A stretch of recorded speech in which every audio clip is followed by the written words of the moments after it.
powerful explosion nearly swept away an entire group of adventurers. The source of the blast was a platinum rank monster that had been tearing through everything around it. Even the strongest adventurers present were completely outmatched and could do nothing meaningful against it. Standing before the exhausted and battered group, an enormous dragon let out a thunderous roar and declared with contempt that humans were utterly powerless before dragonkind. One bloody knight from the group barely managed to keep himself upright, using his sword to steady himself against the ground. Then, from behind a cloud of dissipating smoke, the dragon sensed something approaching. A large and heavy-set man wearing a tuxedo and glasses stepped out of the smoke, carrying nothing but a baseball bat. He spoke in a casual and unhurried tone, excusing himself and noting with mild surprise that there were already people in the area. The exhausted knight snapped around to face him immediately, demanded to know who he was, and told him to leave at once. The knight was baffled by what the man was wearing, and seeing that he carried only a bat, wondered where on earth he had wandered in from. The dragon roared again and declared furiously that it was going to reduce every last ignorant human in the area to ash. Without any particular urgency or show of effort, the tuxedo man swung his baseball bat in the direction of the dragon. What followed left every adventurer present in a state of stunned disbelief. The dragon burst with blood from the impact. Before anyone could even begin to process what had just happened, the enormous creature collapsed to the ground and was dead, brought down in a single hit. The tuxedo man remarked to no one in particular, in a completely relaxed and offhand way, that it had made a satisfying sound. Somewhere else entirely, on an ordinary morning at a place called Tokyo Adventure Book Company Sales Department, a pair of slender hands tapped steadily at a keyboard. The man behind them was Keita Sato, a thin man with glasses who was focused entirely on his work. He was 41 years old, unmarried, and by his own assessment, nothing more than an ordinary office worker at a publishing company. In the background, someone exclaimed in frustration that an event had been canceled at the very last minute. Keita turned toward the noise and found his manager on the telephone, venting her frustration loudly at whoever was on the other end. He watched her quietly and listened. When Keita had first joined the company 18 years ago, fresh out of university, fantasy novels and manga had been at the height of their popularity. The industry was booming, and landing a job there had felt like a stroke of good fortune. He watched his manager continue ranting in the background as she hung up and complained that a group called Vergood had apparently caused another problem. Vergood was a well-known group of dungeon streamers with a large following among younger people. Keita genuinely could not understand what the appeal was, either in becoming famous by streaming dungeon adventures or in watching other people do it through a live broadcast. The world of 2025 was in the middle of what people called the Great Adventure Era, a period defined by dungeon exploration on a massive scale. 18 years earlier, a sudden and completely unexpected dungeon disaster had struck, causing dungeons to appear across the entire world and forcing humanity to confront the constant threat of monsters. Defeating those monsters produced powerful items, and the people who did so became known as adventurers, celebrated as the heroes of modern society. It was entirely natural that the younger generation would look up to such people and aspire to live that kind of life. The young people of today had grown up in a world where dungeons had always existed, making them what many called dungeon natives, a generation that treated adventure as a form of entertainment and shared their dungeon exploits openly on social media. Because reality itself had come to surpass anything that fantasy could offer, the demand for fantasy publications had dropped sharply. Keita thought to himself that it was no wonder their book sales had fallen so far. In order to stay afloat, the publishing company had shifted its focus towards selling books and merchandise connected to popular dungeon live streamers. Keita reflected quietly that he had probably crossed the line into being officially old, given that he could no longer make sense of what young people found interesting. He continued tapping at his keyboard, finding the whole thing dull and uninspiring. His boss asked him if he was trying to head home. He replied simply that working hours were over. His manager then brought up the Vergood incident and told him they needed to go and offer apologies to everyone involved in the fallout. Keita pointed out that his colleague Hikari was the one assigned to handle that matter. His manager acknowledged that, but said they needed all the help they could get, and told him he would have to assist as well. At that point, a young woman politely cut in. It was Madoka Hikari, visibly flustered and on the verge of tears, insisting to the manager that she could not ask Keita to get involved in her mess. She felt strongly that it was her own responsibility to deal with it and did not want to cause trouble for her senior colleague. Hikari was in her second year at the company, having joined after finishing university, and was the person in charge of everything related to dungeon live streamers. Keita thought to himself that Hikari was far more capable than he was and had a deep and genuine sense of responsibility. He had also seen firsthand how the pressures of this kind of work had driven several people to leave the company entirely due to the damage it had done to their health and well-being. Keita smiled at her and told her calmly that he was happy to help, and that having two people handle it would make it easier on both of them. Hikari's face went red. The manager then turned on Keita and said he should have been more willing to pitch in from the beginning, and since he was an old hand who knew nothing about dungeon live streamers, the least he could do was get down on his knees and bow his head as part of the apology. Hikari muttered quietly that the manager was being a little harsh. Keita told Ukai not to worry about it, and said sincerely that she contributed far more to the company than he did, so if all he needed to do was kneel down and bow to be of some use, that was a small thing to ask of him. Ukai turned even redder and was clearly moved by what he said. Without the manager or Ukai noticing, Keita quietly extended one finger, as though he were keeping a private tally of something. Keita let out a quiet sigh and thought back to how much better things had been 18 years ago. Even his pay had been considerably higher back then. That evening, after ending up staying late and working overtime again, he walked through the busy and brightly lit streets on his way home. Something caught his eye and made him stop in his tracks, along with several other people nearby. A familiar piece of music played from a large digital billboard overhead, and Keita looked up to see what was on the screen. A live streamer named Swearin, who was an official streamer for a group called ZBK, was on the screen promoting and talking about a production called Doom, which was currently recruiting streamers for its third season. Keita had actually stopped because he had been looking at the sign for a 24-hour noodle shop located just beneath the digital billboard. His stomach let out a growl of hunger, but he grimaced when he saw that even a regular beef bowl cost 490 yen. He turned and walked away. As he did, someone behind him used fire magic out in the open street. The person's companions laughed and pointed out that using magic on the street could get him arrested. The young man responded arrogantly that it did not matter, reasoning that the more outrageous the stunt, the more likely it was to go viral. He said that without growing their subscriber count, they would not be making any money. The hooded young man who had used the fire magic glanced casually over at Keita and made a pointed remark, implying that he had no desire to end up as a boring corporate worker, grinding away like some old man, the way Keita clearly was. His companion laughed and agreed, finding it hilarious that Keita had just been standing there staring longingly at a beef bowl shop. Keita felt a flash of irritation. He quietly extended a second finger, adding to whatever private count he was keeping, and did not give the young man another look as he boarded the train and left. He had heard that these days, a person could earn significantly more money working as an adventurer than as a regular company employee. Keita closed his eyes on the train and shrugged the thought off. Their lives were their own, and his life was his own. A short while later, he arrived home and called out an apology for being late. A girl lying on the sofa and scrolling through her phone looked up, smiled, and welcomed him back. The girl was Hikari Amahara, 16 years old. She got up and asked him if he would like dinner, mentioning that she had made cheese curry. Keita thanked her and said he had been working late and had worked up quite an appetite. Hikari was his niece, the daughter of his older sister. She put on an apron and told him she would heat the food up for him. After Keita's parents had passed away, he had been living alone in the house he had inherited from them. But his sister had eventually come back to live there with Hikari after separating from her husband. Having his sister around was one thing, but sharing his home with a teenage niece was a different matter entirely. He glanced over at Hikari as she cooked and noticed with some awkward concern that her shirt was cut quite open at the sides, though he felt he was not really in a position to say anything about it. A little while later, Keita took a big mouthful of the food Hikari had prepared and complimented her sincerely, saying it was delicious. Hikari thanked him and then teased him with a smile, saying that watching him eat with such obvious enjoyment made her want to cook even more for him. Keita inwardly sighed and told her that meals were honestly his only real source of pleasure in his otherwise uneventful life. Hikari found that quietly depressing to hear. He then praised her by saying her cooking had improved a great deal. Hikari lit up happily and said it was because she put all her love into it when she cooked for him. Keita did not react to that particular comment, and instead remarked with genuine appreciation that the carrots had been cut into the shape of little stars, which he found charming.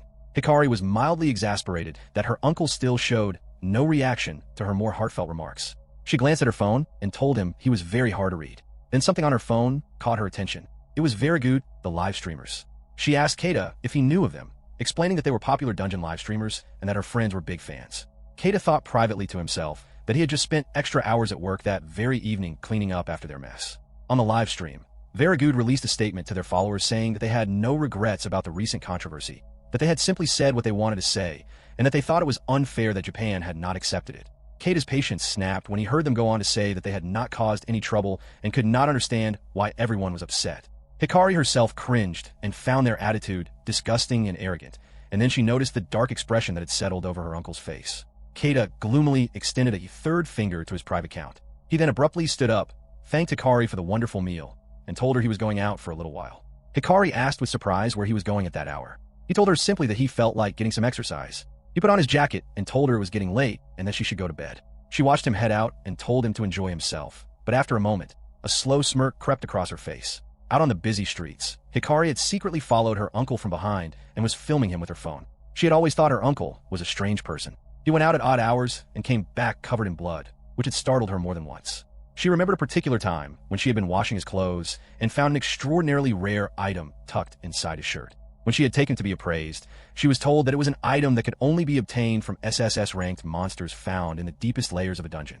Hikari had been convinced ever since that her uncle was secretly involved in something, despite pretending to have no interest in dungeon live streaming or adventuring at all. She had decided that today was the day she would finally catch him in the act. A few minutes later, she found herself standing in front of a large building, where a group of people were gathered outside protesting, calling for the reclaiming of Shinjuku and the freeing of the dungeons.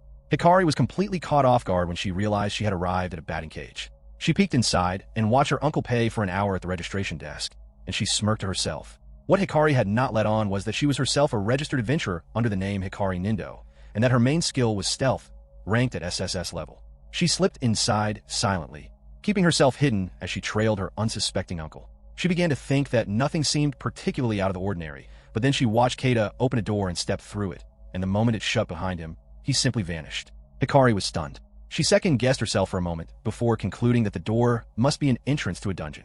A notice flashed on the door revealing that the dungeon beyond it was recommended for adventurers at level 140.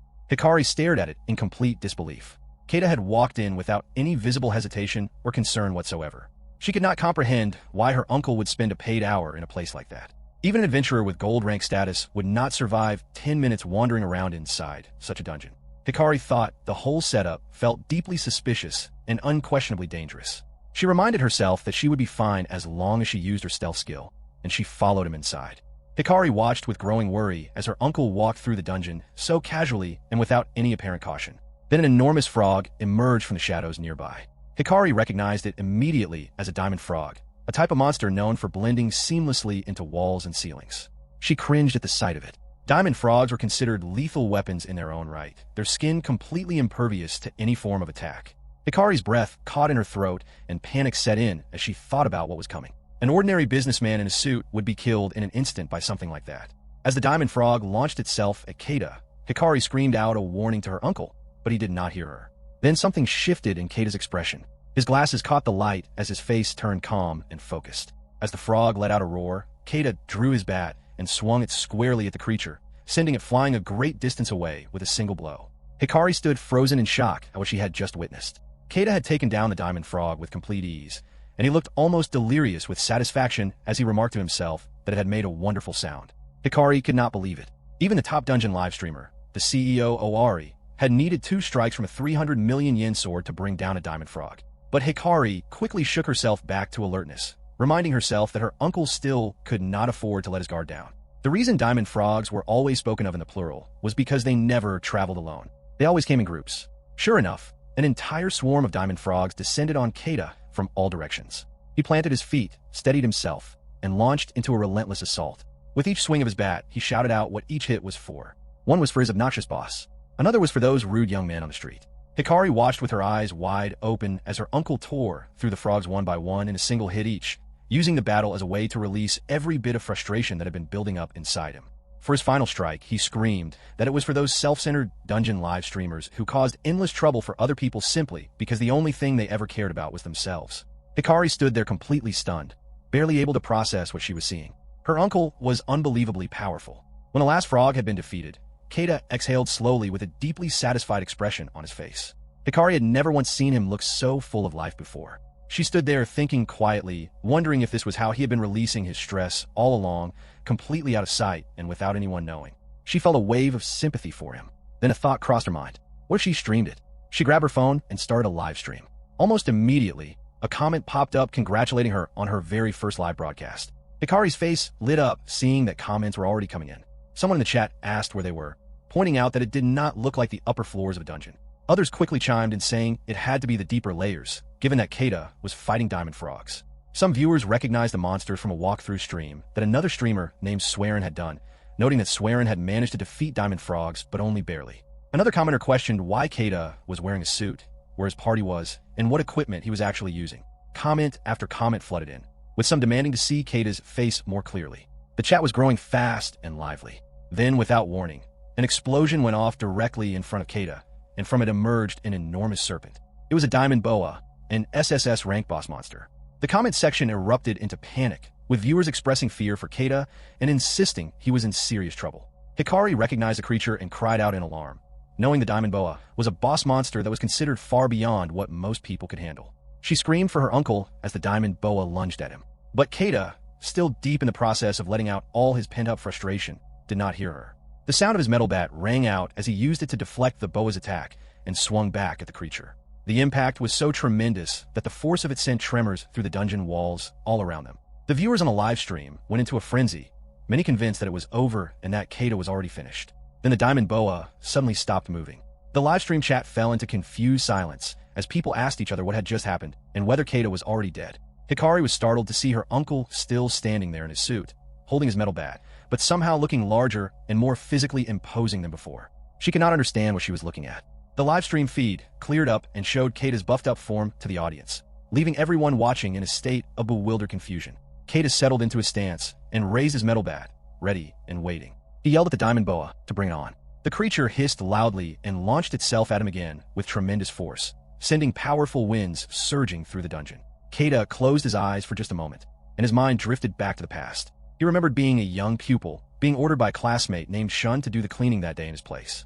Young Keita had tried to remind Shun that Shun himself had said he would do it, but then Shun's friends had shown up with a soccer ball and called for him, and Shun had simply brushed it off and left. Young Keita had smiled on the outside, but inside he had trembled with quiet anger.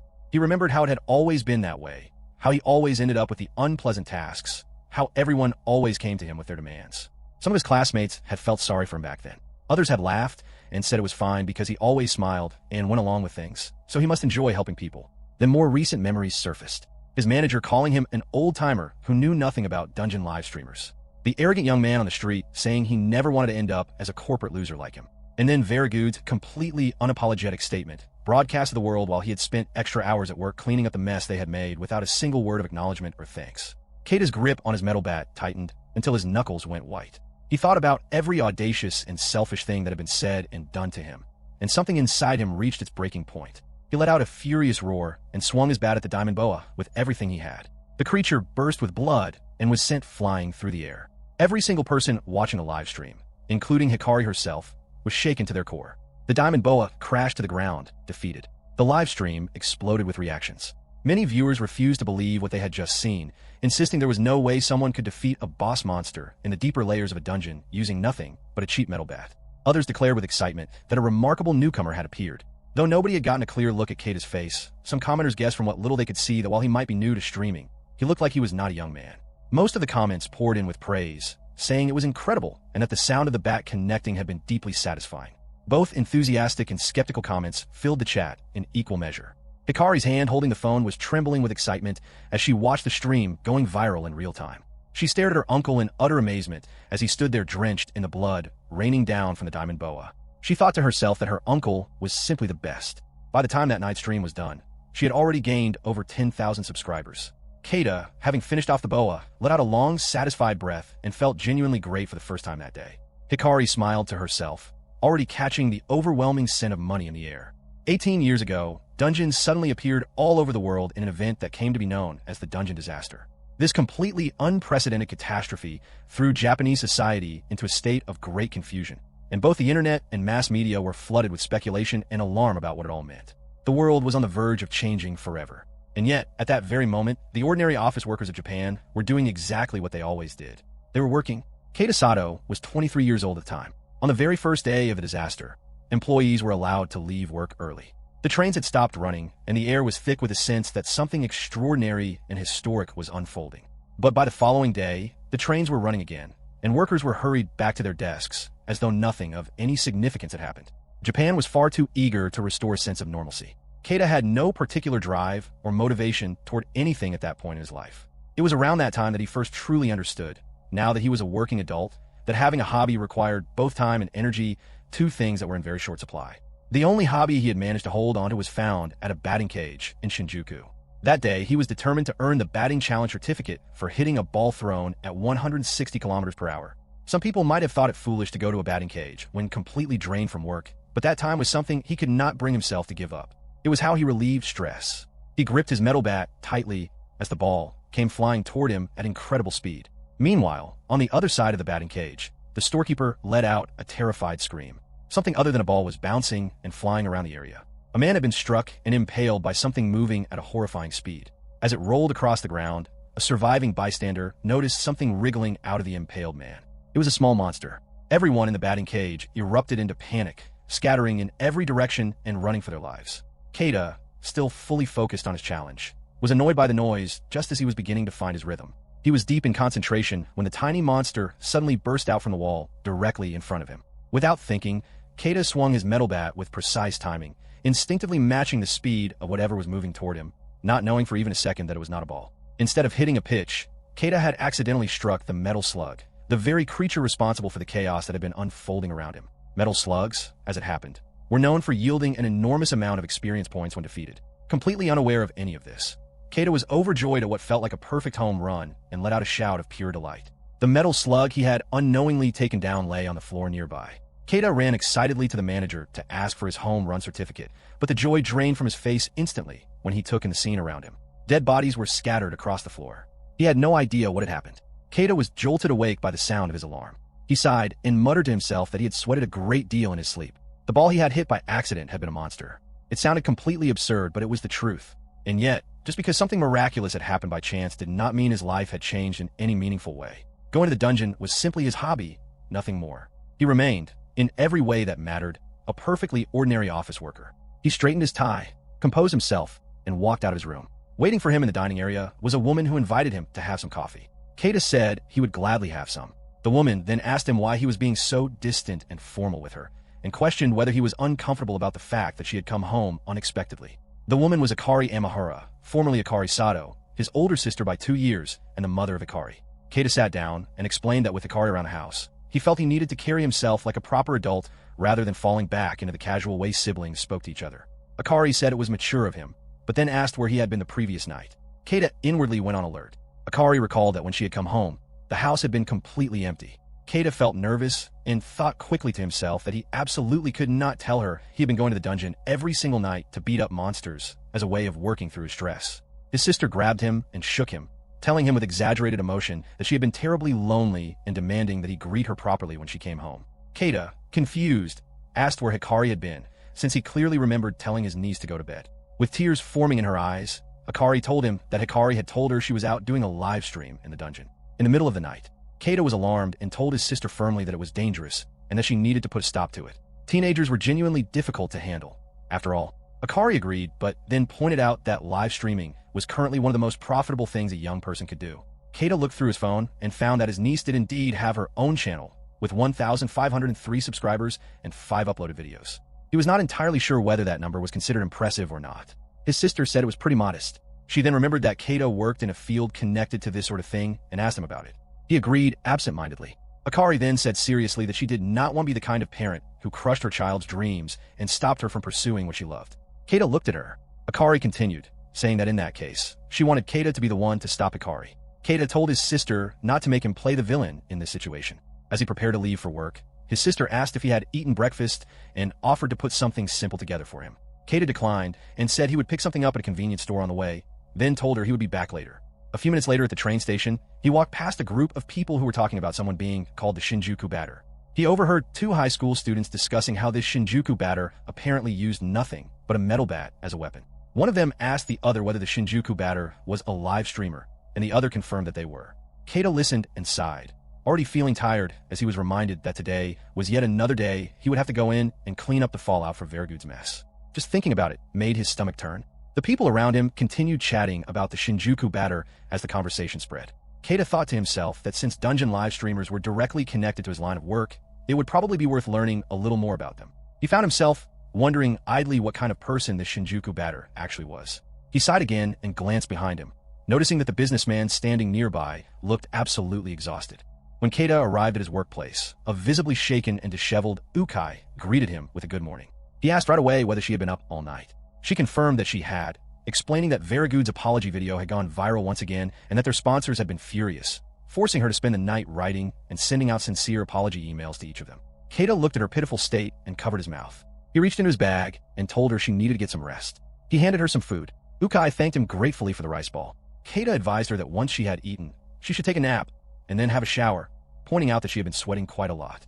Ukai agreed and remembered that the office air conditioner automatically switched off at night, which explained the state she was in. Ukai then brought up the question of what they were going to do about the Vergood situation. She explained that live streamers who belonged to major agencies like Dune tended to ignore their outreach entirely when contacted, and she wondered aloud whether there were any popular live streamers out there who would be willing to work within their budget. Keita mentioned cheerfully that his own niece had recently started streaming. Ukai asked how many subscribers she had. When Keita told her it was around 1,500, Ukai immediately apologized and said that it was simply not enough for what they needed. She sighed and said she hoped the person being called the Shinjuku batter would respond to them. Keita turned to her and asked whether that person was actually famous. Ukai lit up with excitement and told him that the Shinjuku batter had been the talk of everyone the previous night. He was a major newcomer who had surpassed 10,000 subscribers on the very first broadcast. Keita listened with growing astonishment. Ukai continued, saying it was an extraordinary debut for a solo streamer, and that the Shinjuku batter had gone into the deeper layers of dungeon alone for his very first live stream, and had defeated an SSS-ranked Diamond Boa in the process. She remarked with enthusiasm that this could very well be the beginning of something legendary. Keita went quiet for a moment. He thought to himself that the Diamond Boa was the very same monster he had defeated the previous night. He asked Ukai casually whether that monster was considered particularly strong. Ukai told him that Very Good had been completely wiped out by that exact monster before. The Diamond Boa possessed a 90% physical damage reduction ability known as Diamond Power, making it one of the strongest boss monsters in existence. Even a top-tier raiding party of more than 20 people struggled to defeat it in a coordinated raid battle. Keita thought back quietly to the previous night, recalling that while the Diamond Boa certainly had extremely hard scales on the outside, its internal structure was actually quite fragile. If one could deliver an impact precisely enough through the sweet spot of a bat, it was possible to transmit enough force to cause real damage. He turned the whole thing over in his mind, telling himself that the connection could not be right. The timing of the Shinjuku batter defeating the Diamond Boa the same night he had been there was surely just a coincidence. Besides, he had not been live streaming anything he did. Going to dungeons was simply his hobby, his way of dealing with the stress that built up day after day. It had to be a coincidence. He left it at that. A few hours later, Ukai and Keita stood together in front of their manager. The manager explained that Very Good had originally built their large subscriber base by repeatedly posting controversial content that constantly hovered on the edge of going viral, and that despite everything, they had been valuable to the company because they could be reliably assigned to projects. But her patience had run out. She told them with clear irritation that they were cutting those troublesome streamers loose, and she ordered Ukai to move quickly and find a replacement dungeon live streamer to work with. She warned them both to expect overtime work for the foreseeable future until a suitable replacement was found. Both Ukai and Keita looked as though the life had been completely drained out of them upon hearing the word overtime. Meanwhile, across the city at a school, Hikari was staring at her phone with barely contained delight. The channel she had secretly created for her uncle had already climbed to a whopping 17,000 subscribers. She kept quietly praising her uncle to herself, marveling at how incredible he was and saying she loved him dearly for making the numbers grow the way they were. Her friend sitting beside her looked on with mild boredom and asked whether Hikari had some kind of sponsor funding this whole thing, and then pointed out more seriously that a person could not just stream someone else without their knowledge or permission, and that Hikari was going to get caught sooner or later and find herself in real trouble. Her friend also recalled that Hikari's uncle was exactly the kind of man who did not like drawing attention to himself. Hikari beamed and said she was well aware of that, and that her uncle was the type who got secondhand embarrassment just from exposure to youth culture, and since he did not watch live streams at all, there was absolutely no way he would ever find out. Her friend commented that it sounded exhausting to be so completely disconnected from anything the younger generation was into. She then mentioned that she had done a little digging and found out something interesting, which was that the batting cage Keita regularly visited had apparently been directly affected by the dungeon disaster 18 years ago. Hikari asked her friend whether she was talking about the dungeon disaster. Her friend confirmed it and explained that many people had died at that location, and that even after the batting cage had eventually reopened, the dungeon gate that had appeared there during the disaster had remained in place. Hikari noted that this was fairly common, and her friend went on to explain that there were quite a number of such gates scattered around Shinjuku, and that while only a few of them were officially managed by the Japan Adventurers Guild, those were the ones that most adventurers chose to use.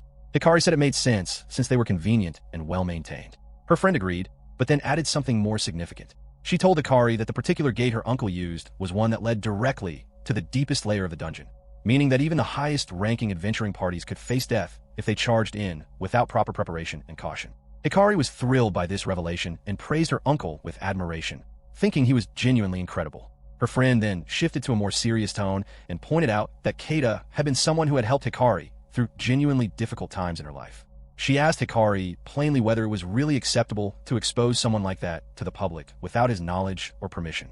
Hikari visibly felt a pang of guilt at hearing this. Her friend softened a little upon seeing her reaction and said she understood how Hikari felt, acknowledging that it would truly be a shame to walk away from a video that had already hit 1 million views.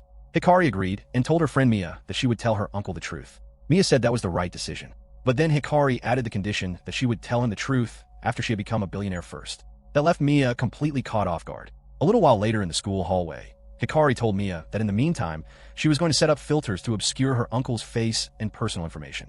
Mia understood what Hikari was getting at, realizing that Hikari intended to continue live, streaming her uncle spontaneously in the future, but that once the footage was uploaded to the server, his face and voice would be made unrecognizable through the filters. Hikari praised Mia for understanding so quickly, saying she expected nothing less from someone as internet-savvy as her. At that moment, Hikari's phone rang. She looked at the screen and saw that it was her uncle Keita calling. She picked up immediately. Keita apologized and let her know that he would be working overtime again that evening and wanted her to be aware. Hikari repeated the word overtime with mild surprise and asked what that meant for dinner. Keita started to say he was going to go to the batting cage, but caught himself mid-sentence before the words fully came out and quickly adjusted what he was saying, telling her instead that he was going to go out for a drink that night. Hikari told him she understood. She then asked him in a deliberately casual tone whether he had his GPS location feature turned on his phone. Keita asked whether she meant the feature that shared one's location, and said he did not usually use it. Hikari told him it would be really helpful if he could switch it on when he went out late at night, saying it would let her know when he was on his way home since she got lonely waiting for him. Keita agreed without suspicion and said he would turn it on. The moment the call ended, Hikari celebrated internally. Mission accomplished. She now knew exactly how to track where her uncle was going. She immediately posted a notice on the channel she had created for him, announcing to viewers that the Shinjuku batter would be doing a live stream that night. She wondered excitedly to herself what her uncle would end up showing everyone this time. Meanwhile, at one of the deeper layer gates in the Shinjuku dungeon, a group of adventurers were gathered together, trying to figure out what to do. Someone addressed a member of the group, named Potato, pointing out that all the work they had lined up had fallen through, and they were left with nothing. A man named Mash said they were completely finished, and stood beside another member called Vinegar. Another person scrolling through his phone added that to make matters worse, an annoying newcomer had appeared on the scene and was drawing attention away from them. A man named Salt protested that they had already issued an apology and could not understand what more people wanted from them. He argued that there was nothing wrong with gathering weaker monsters in large numbers to level up efficiently, saying it was simply a more practical approach. Mash countered that according to people online who followed these things closely, gathering too many monsters together risked causing them to go berserk. Salt dismissed this and said it was not true, pointing out that they had done it many times before without incident. The man named Potato, who had been leaning quietly against a crumbling wall, changed the subject by asking whether that night was the night another streamer named Swearin was doing a live broadcast. Salt immediately perked up at the mention of Surin's name, praising her as both impressive and attractive. He asked Potato whether they should make an unannounced appearance during her stream and propose a collaboration, suggesting it could go viral. Potato said that a simple collaboration would not be enough on its own. Whatever they did needed to be big enough in scale to completely overshadow the controversy surrounding them. He suggested that if they could manage to dramatically rescue a live streamer who was in genuine danger right in the middle of a broadcast, that kind of moment would be powerful enough to turn public opinion back in their favor. The group in question was then revealed to be none other than Vergood themselves, the controversial dungeon live streamer group with 420,000 subscribers. Late that night somewhere in Tokyo, Ukai noticed Keita quietly counting something and asked if everything was all right. Keita said the situation was more frustrating than he had expected. He spoke seriously about how, if a company wanted people to work for them and deliver real results, those people deserve to be fairly compensated for their effort. That was simply how things should work. But their manager wanted high-quality performance at a bargain price, and the idea of being forced to work unnecessary overtime for that reason was something he could not stand. As he continued venting, his irritation grew with every passing minute. He thought to himself that if they were at least paid for the overtime, it would be bearable, but unpaid overtime was an entirely different matter. Ukai apologized to Keita for dragging him into work that was originally her responsibility. Keita assured her that there was no need for her to apologize. Ukai thought to herself that even though he said that, she still wanted to show her appreciation in some way. She spotted a ramen shop nearby and immediately suggested treating him to a bowl as a small gesture of thanks. Keita responded right away that he could not allow a junior colleague to pay for him. He adjusted his glasses and added that beyond that, from a workplace conduct standpoint, it was not really appropriate for the two of them to go out and eat together as co-workers of the opposite gender. Ukai thought privately to herself that since neither of them was married, there was really no reason to worry about it. Keita then added that carelessness in such situations could be very dangerous, particularly when it came to someone as attractive as she was. Ukai was completely caught off guard by the remark and felt her face go red. Keita bowed respectfully and wished her a good night before walking away. Once he was out of earshot, he shivered to himself, thinking that had been a close call. The last thing he needed was for rumors about unwanted advances or inappropriate behavior to start circulating around the office. He was relieved that he had managed to slip away from the situation so smoothly. A short while later, he arrived at the batting cage, paid his 500 yen entrance fee, and the storekeeper told him to enjoy himself. He walked toward the dungeon entrance, completely unaware that his niece was trailing behind him. Hikari grinned to herself, having been waiting for him, and was already looking forward to capturing great footage that night. She summoned a familiar, a spirit drone that took the form of a small cat. Her skill, known as Stealth SSS or Perfect Invisibility, was so powerful that even with her otherwise poor combat ability, it allowed her to move through dangerous areas without being detected. With the drone she had been given access to, she was confident she could film her uncle without him ever noticing. Then Keita suddenly turned around, his gaze moving directly toward where Hikari's invisible familiar spirit was hovering. Something had made him feel as though he was being watched. Hikari went tense with nerves. Keita was known to have exceptionally sharp perception, and she noted this with quiet alarm. He suddenly swung his metal bat, and it landed just beside Hikari, coming dangerously close to hitting her.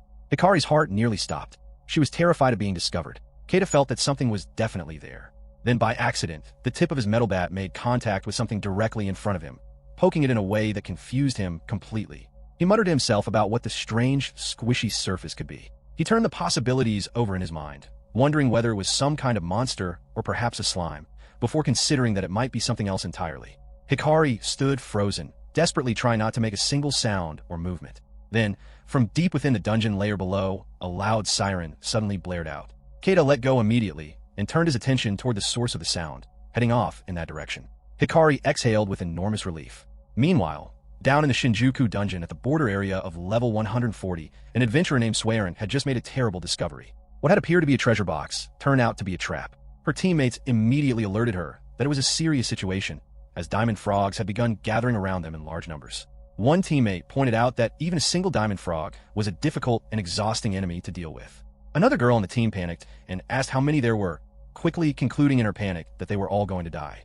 Swearin snapped at her team and told them firmly that they would do everything possible to survive before talking about dying. The comment section of her live stream was going absolutely wild with reactions. Swearin noticed some inappropriate comments coming in and reported them with irritation, making clear that she could see everything they were writing and reminding everyone that they were not going to die. At that moment, one of her teammates was grabbed and bound tightly by the tongue of one of the diamond frogs, crying out that this was not the time for Swearin to be dealing with comments and that she urgently needed help.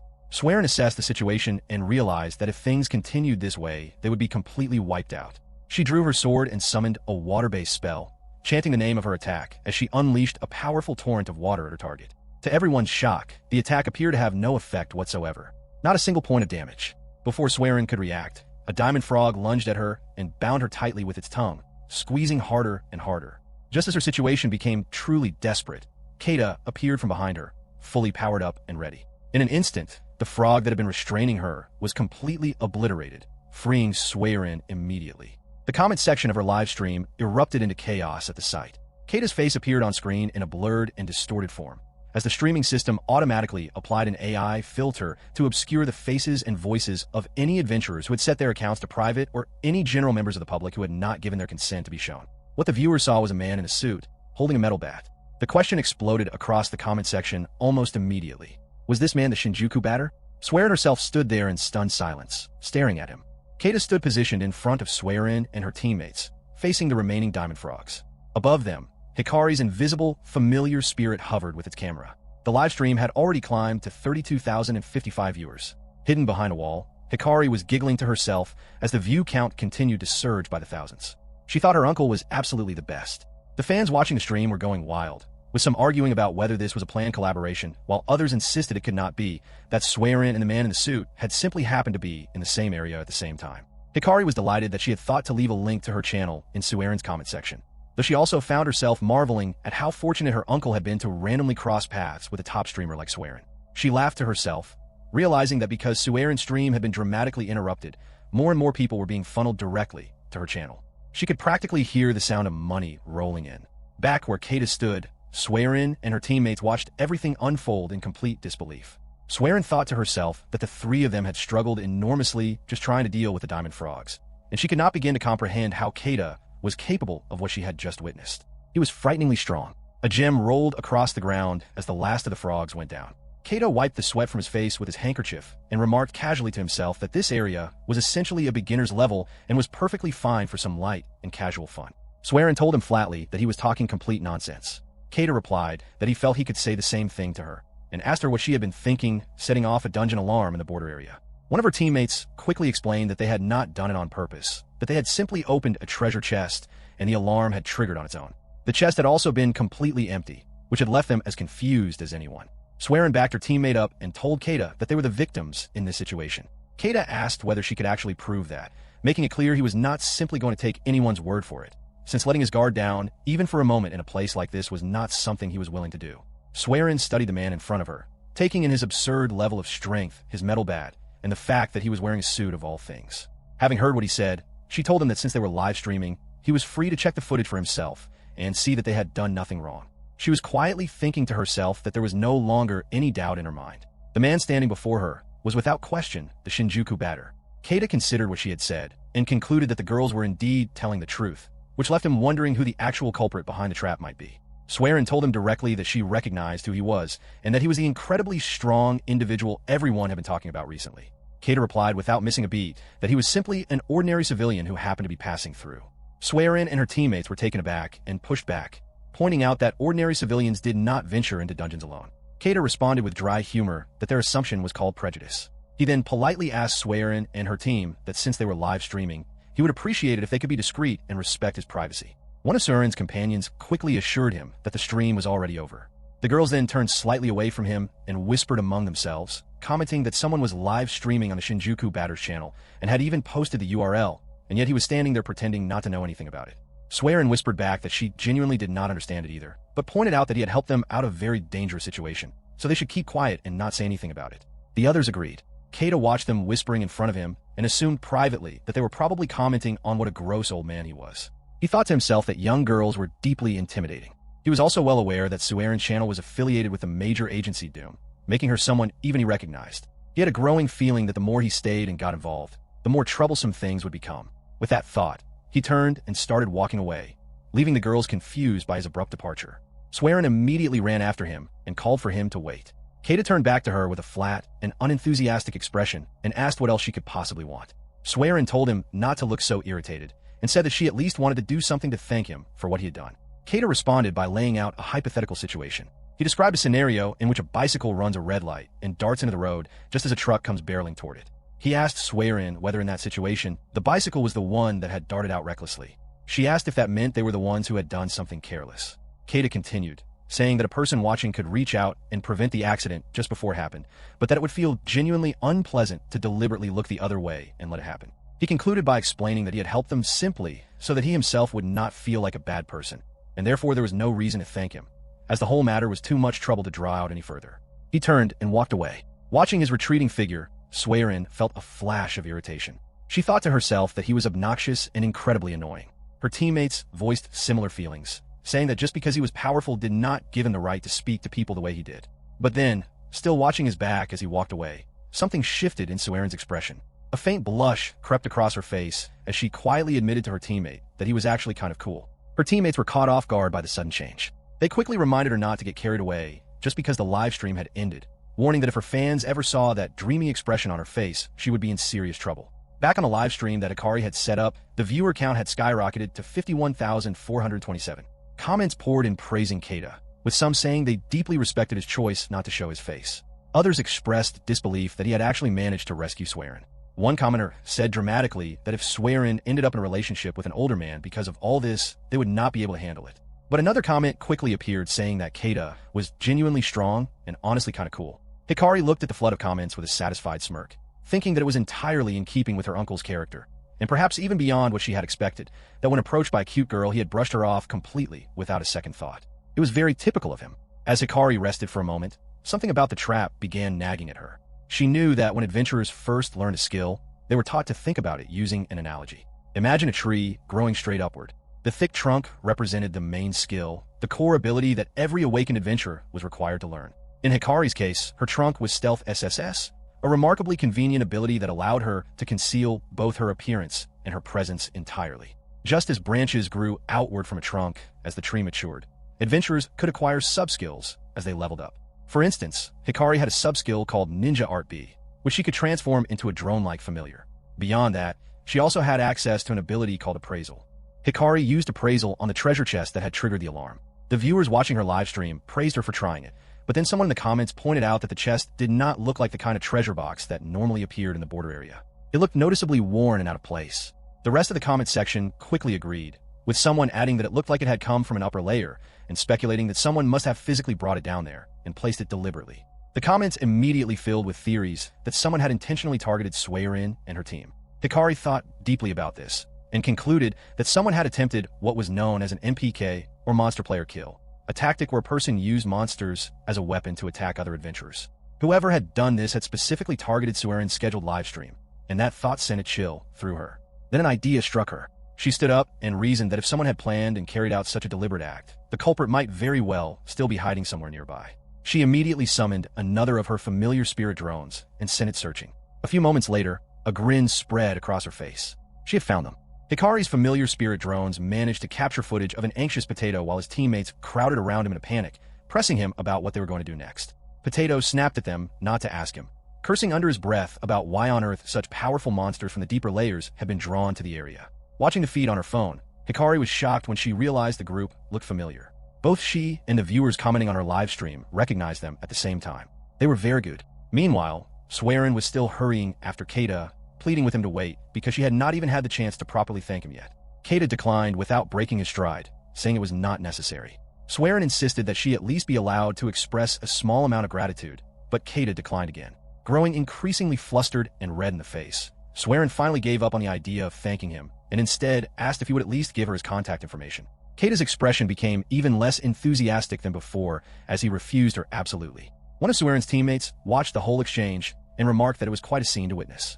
Another teammate felt relieved that their own live stream had been cut off before all of this unfolded. But then she stopped as she noticed that the Shinjuku Batter channel was still actively streaming everything. She stared at her phone in shock as she saw Vergood on the screen, completely unaware that they were being filmed. Suerin's teammate listened as Potato's voice came through the feed, cursing and saying that they were supposed to have been the ones to heroically save Suerin from danger.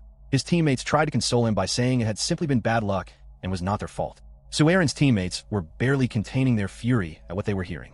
The people watching the live stream were similarly stunned, recognizing immediately that Vergood had made a catastrophic mistake. They apparently had no idea they were being broadcast to thousands of viewers. The audience also noticed that one of the Vergood members was visibly carrying the same kind of treasure chest that had set off the alarm and triggered the dangerous situation in the first place.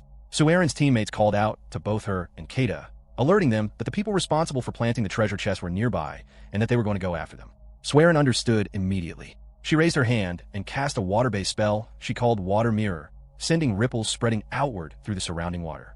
Keita watched with quiet interest, recognizing that the spell functioned similarly to sonar, using the ripples to detect the positions of everything in the surrounding area. Almost instantly, Suerin announced that she had located them.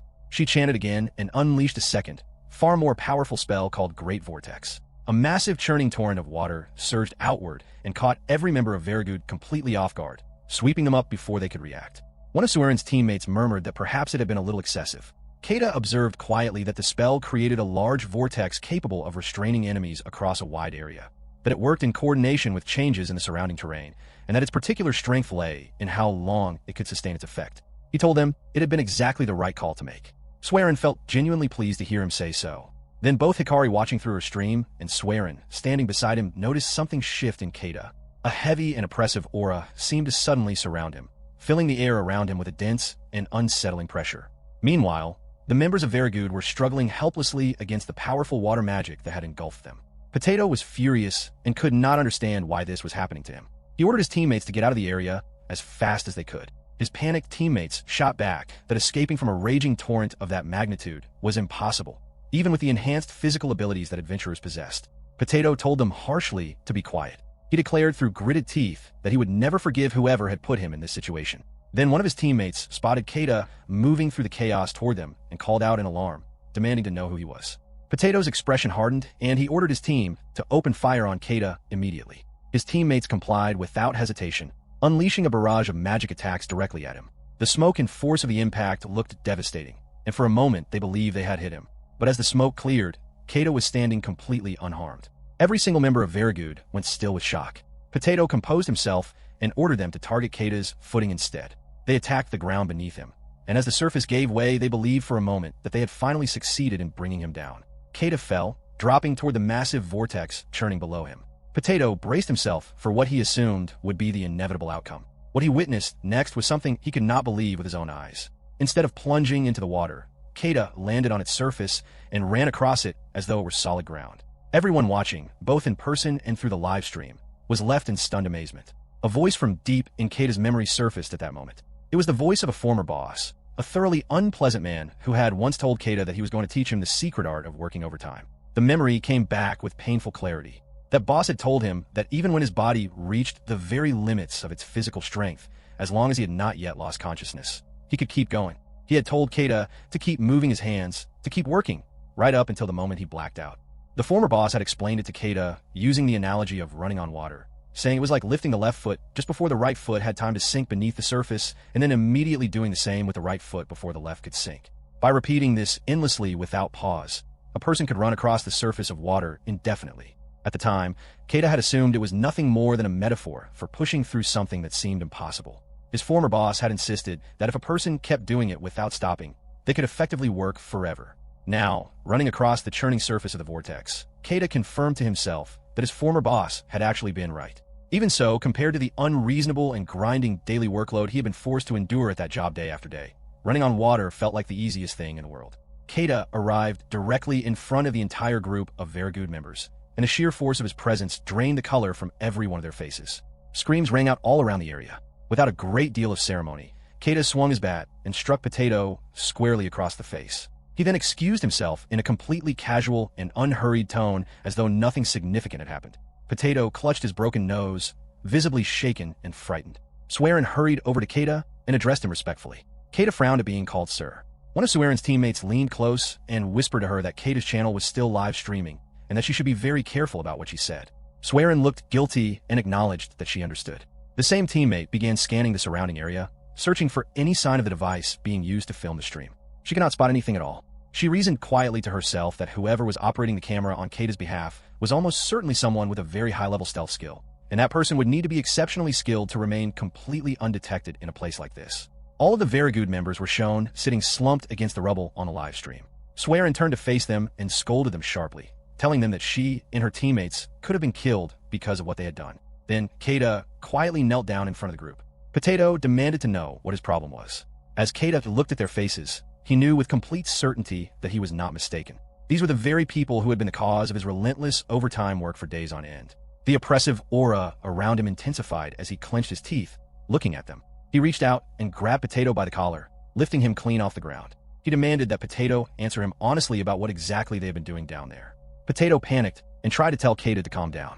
He quickly glanced at something nearby and immediately insisted that Keita had the wrong people and that they had not done anything. He argued that Keita could not simply use force and attack someone out of nowhere, and threatened that he would report him to the guild. Potato then shifted from defensive to aggressive, hurling insults at Keita and declaring that people his age with no manners were exactly the type he felt he needed to teach a lesson to.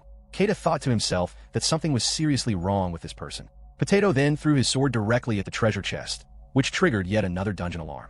The viewers watching the live stream were furious and now completely convinced that Very Good were without any doubt the culprits behind everything. They cheered for Keita to make sure they got what they deserved. Potato laughed and began calling out for whatever strong monsters the alarm would summon to emerge. He taunted Keita not to get so arrogant just because he happened to be a little stronger and continued piling on insults, mocking him as a middle-aged newcomer who was getting far too carried away with himself. Keita quietly began counting. He extended one finger. Potato told him to go to hell. Then, somewhat anticlimactically, what emerged from the triggered alarm was a tiny, peanut-shaped monster.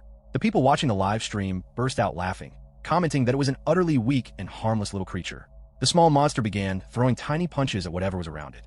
The comment section immediately nicknamed it Peanut Boy. Potato was visibly thrown off by this outcome and scrambled to make excuses, telling Keita that the whole thing had been planned and was just a harmless prank. Keita was not buying a word of it. Potato pressed on, trying to convince him that the original plan had simply been to trigger an alarm and then defeat whatever monsters appeared alongside Suerin as a form of collaboration. Keita looked thoroughly bored by the explanation and asked Potato plainly whether he was seriously claiming that he had recklessly endangered multiple people's lives purely for entertainment. He extended a second finger. Potato grew more frantic and tried to insist that they had intended to save everyone in the end, and that was precisely what they would have done. Keita thought to himself that through all of this, Potato had not once offered even the smallest apology for what had happened. Potato nervously asked if Keita was going to forgive them, admitting that it had all been part of a plan, but insisting it was meant as a joke and that nobody should take it so seriously.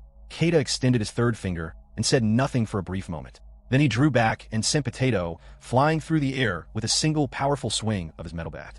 After delivering the blow, He told Potato in a flat and composed tone not to act so smug after causing so much trouble and harm to other people. Watching Potato's battered face on the live stream, the comment section erupted into laughter, with viewers saying he was absolutely finished and calling it a home run. Suerin's teammates looked on and snickered at the state Potato was in, though one of them thought quietly that Keita had perhaps gone a tiny bit too far and expressed some hope that Potato was not actually dead. She pulled Suerin's attention and said they needed to get out of there, but Suerin was not paying attention. Her face had gone a deep shade of red as she stared at Keita's retreating figure, quietly thinking to herself that the Shinjuku batter was incredibly cool. The following day at the Adventure Book Company's sales department, Ukai came over to Keita and informed him that it appeared very good had been expelled. She held out her phone to show him. Keita kept his eyes on his computer screen and said he was not particularly interested. Ukai went on to explain that Vergood had apparently made a serious mess of things during a live stream, and as a result their adventure licenses have been revoked and they've been expelled from the guild entirely. The news of their expulsion was spreading across every outlet. Keita glanced at his own phone and felt a quiet wave of relief wash over him when he confirmed that his name was nowhere in any of the coverage, and that it appeared Suerin and her teammates had kept their word. His mind drifted back to the previous evening in the dungeon. Suerin and her teammates had been discussing the situation and concluded that Vergood was completely finished, predicting confidently that their adventurer licenses would be revoked. Hearing that, it made Keita go on high alert. He had worried anxiously that being present at the scene might drag him into the whole mess. That was the last thing he wanted. All he had ever sought was to quietly enjoy his hobby without any fuss or attention. He had turned to Suerin with some hesitation and told her he had a favor to ask.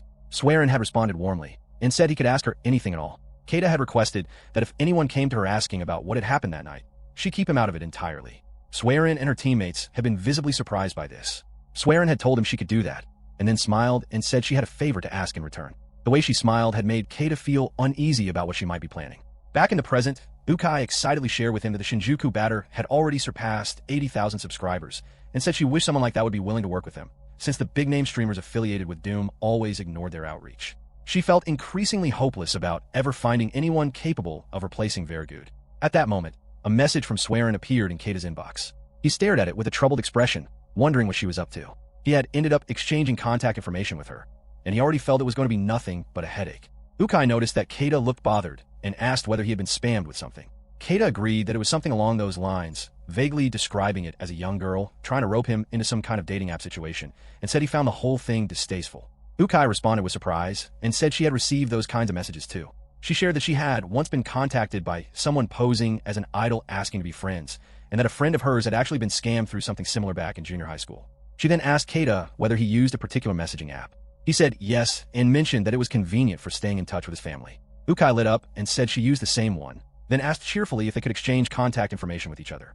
Keita reacted with quiet alarm. He began frantically searching his mind for a polite way to turn her down, mentally scrambling for any reasonable excuse he could land on. Ukai smiled brightly, saying she was glad she had managed to ask him so naturally, and admitted that she had been wanting to exchange information with him for some time. Keita was growing more anxious by the second and could see no way out when her manager suddenly called for both of them to come over. Keita leapt at the opportunity, immediately telling Ukai they had been summoned and practically pulling her along as he hurried over.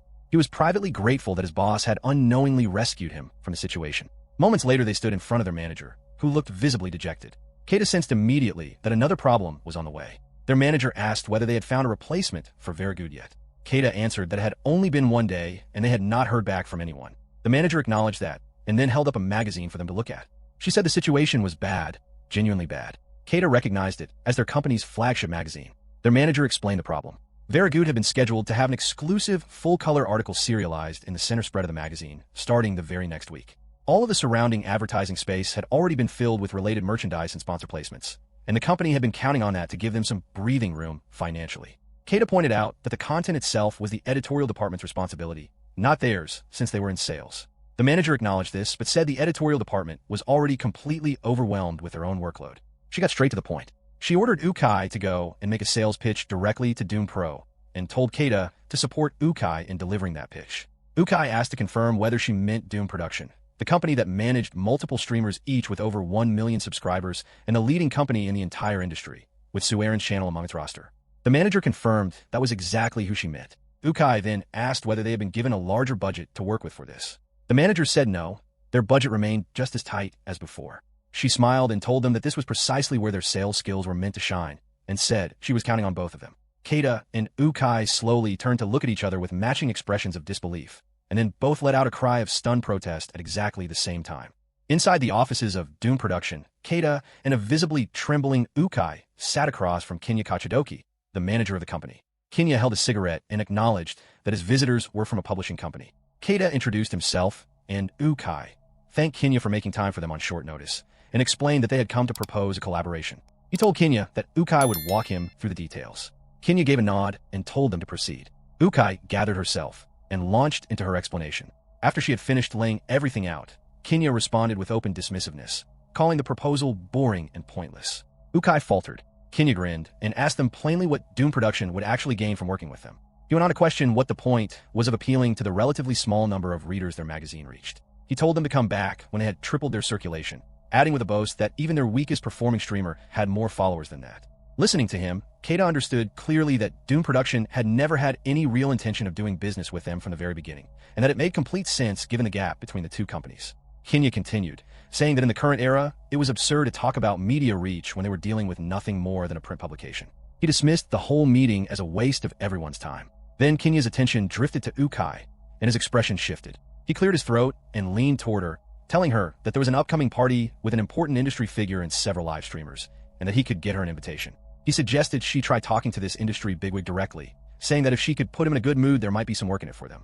Ukai responded with genuine relief and asked if that was really possible. Kinya moved closer to her and made a lewd comment about her appearance, and Ukai grew confused. He continued, saying that if she could keep the important guest happy, it would also reflect well on him. He told her she was an adult and should understand what he was implying, finishing with a grin. Ukai's confusion quickly turned to alarm as she realized what he was suggesting, as she asked him directly whether he was proposing sexual favors in exchange for business. She pointed out firmly that what he was describing was a serious compliance violation. Kinya brushed this off, insisting he was not forcing anything on anyone and framing it as a casual offer that she was free to decline. He added that it would simply be the two of them in a hotel room, and that if she was not interested, there was no obligation. Ukai grew increasingly distressed. Keita let out a quiet sigh and rose to his feet. He thanked Kinya calmly for his time and told him they would be taking their leave. He reached out and took hold of Ukai's arm, guiding her toward the exit. Kinya called out for them to stop, saying things were just getting interesting.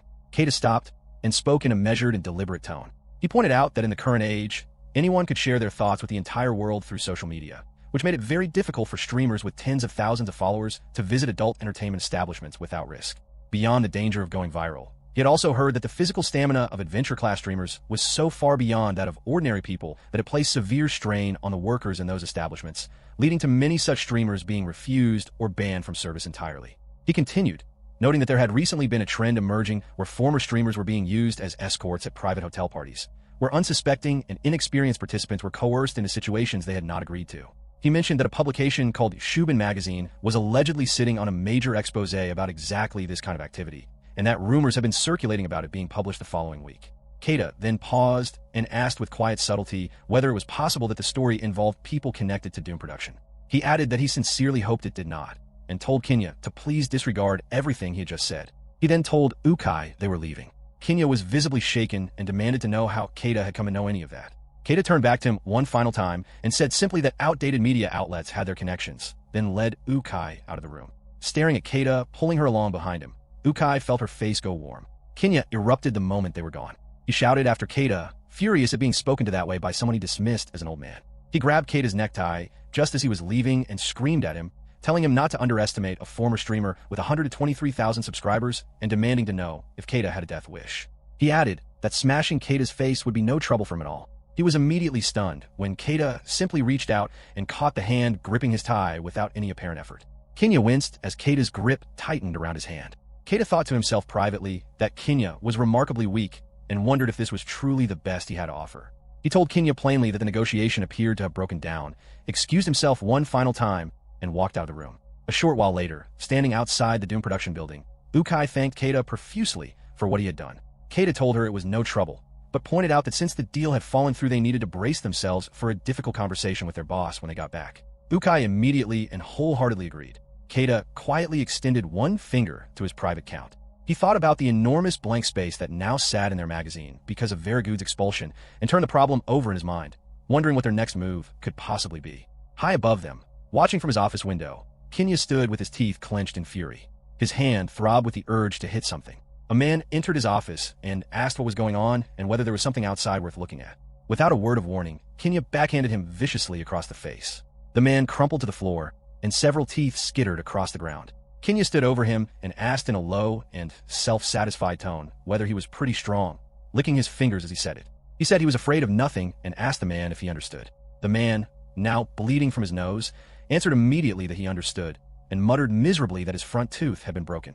Keita crouched down beside him and told him he would deal with that later, then drove a punch into the man's stomach, telling him to shut up and serve as his punching bag. The man spat blood. Keita grabbed him by the head and turned his gaze back to the window, staring down at the figures of Keita and Hikari walking away below. He slammed the man's face into the glass with full force, leaving his victim's face in a horrific state. Keita snarled and swore to himself that he would make Keita pay for this. As they walked through the streets, Hikari asked Keita whether the story about Shubin magazine was actually true. Keita told her that at the moment it was nothing more than unproven industry gossip, nothing solid enough to publish, but that he personally was convinced there was truth to it. The rumors about Doom Production taking advantage of female clients who came to them looking for business deals, as well as streamers and fans hoping to collaborate, and pressuring them into sleeping with people, all seemed credible to him. He thought to himself privately that it was a dark side of the industry he had not expected to be uncovering simply by trying to chase down a business deal. Hikari then called his name and asked if he had any plans for the evening. She told him she wanted to thank him properly for what he had done for her earlier and invited him to go out for a drink. Hikari's face went red as she thought to herself that she had finally done it and actually asked him. Keita declined politely, telling her there was no need and that she should not worry about it. Hikari insisted that she genuinely wanted to. Keita told her that looking out for his colleagues was simply part of his responsibilities and that she had no reason to feel indebted to him for it. He also mentioned that he already had plans for dinner that evening. Hikari was caught off guard and immediately asked whether it was a date or some kind of singles event. Keita said it was nothing like that and explained that his sister and niece had asked him to take them out for a meal. Hikari stared at him and told him warmly that he would make a wonderful father. Keita laughed a little awkwardly and said there was no chance of that happening. After that, the two of them went and told their manager that the meeting had not worked out and apologized sincerely. Keita then immediately informed his manager that he was heading out for dinner with his family. His manager was visibly irritated and demanded to know how he could say something like that at a moment like this. But just like that, Keita managed to slip away and avoid another evening of unpaid overtime. At the train station, he realized he was running a little late.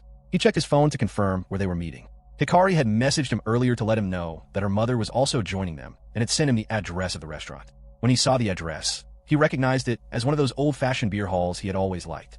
He thought to himself that his sister knew him very well. He boarded the crowded train and noted to himself how muggy the air was, though he thought that beer tasted especially good on days like this. He also reflected that his sister must be doing well financially if she was treating him to dinner in Ginza.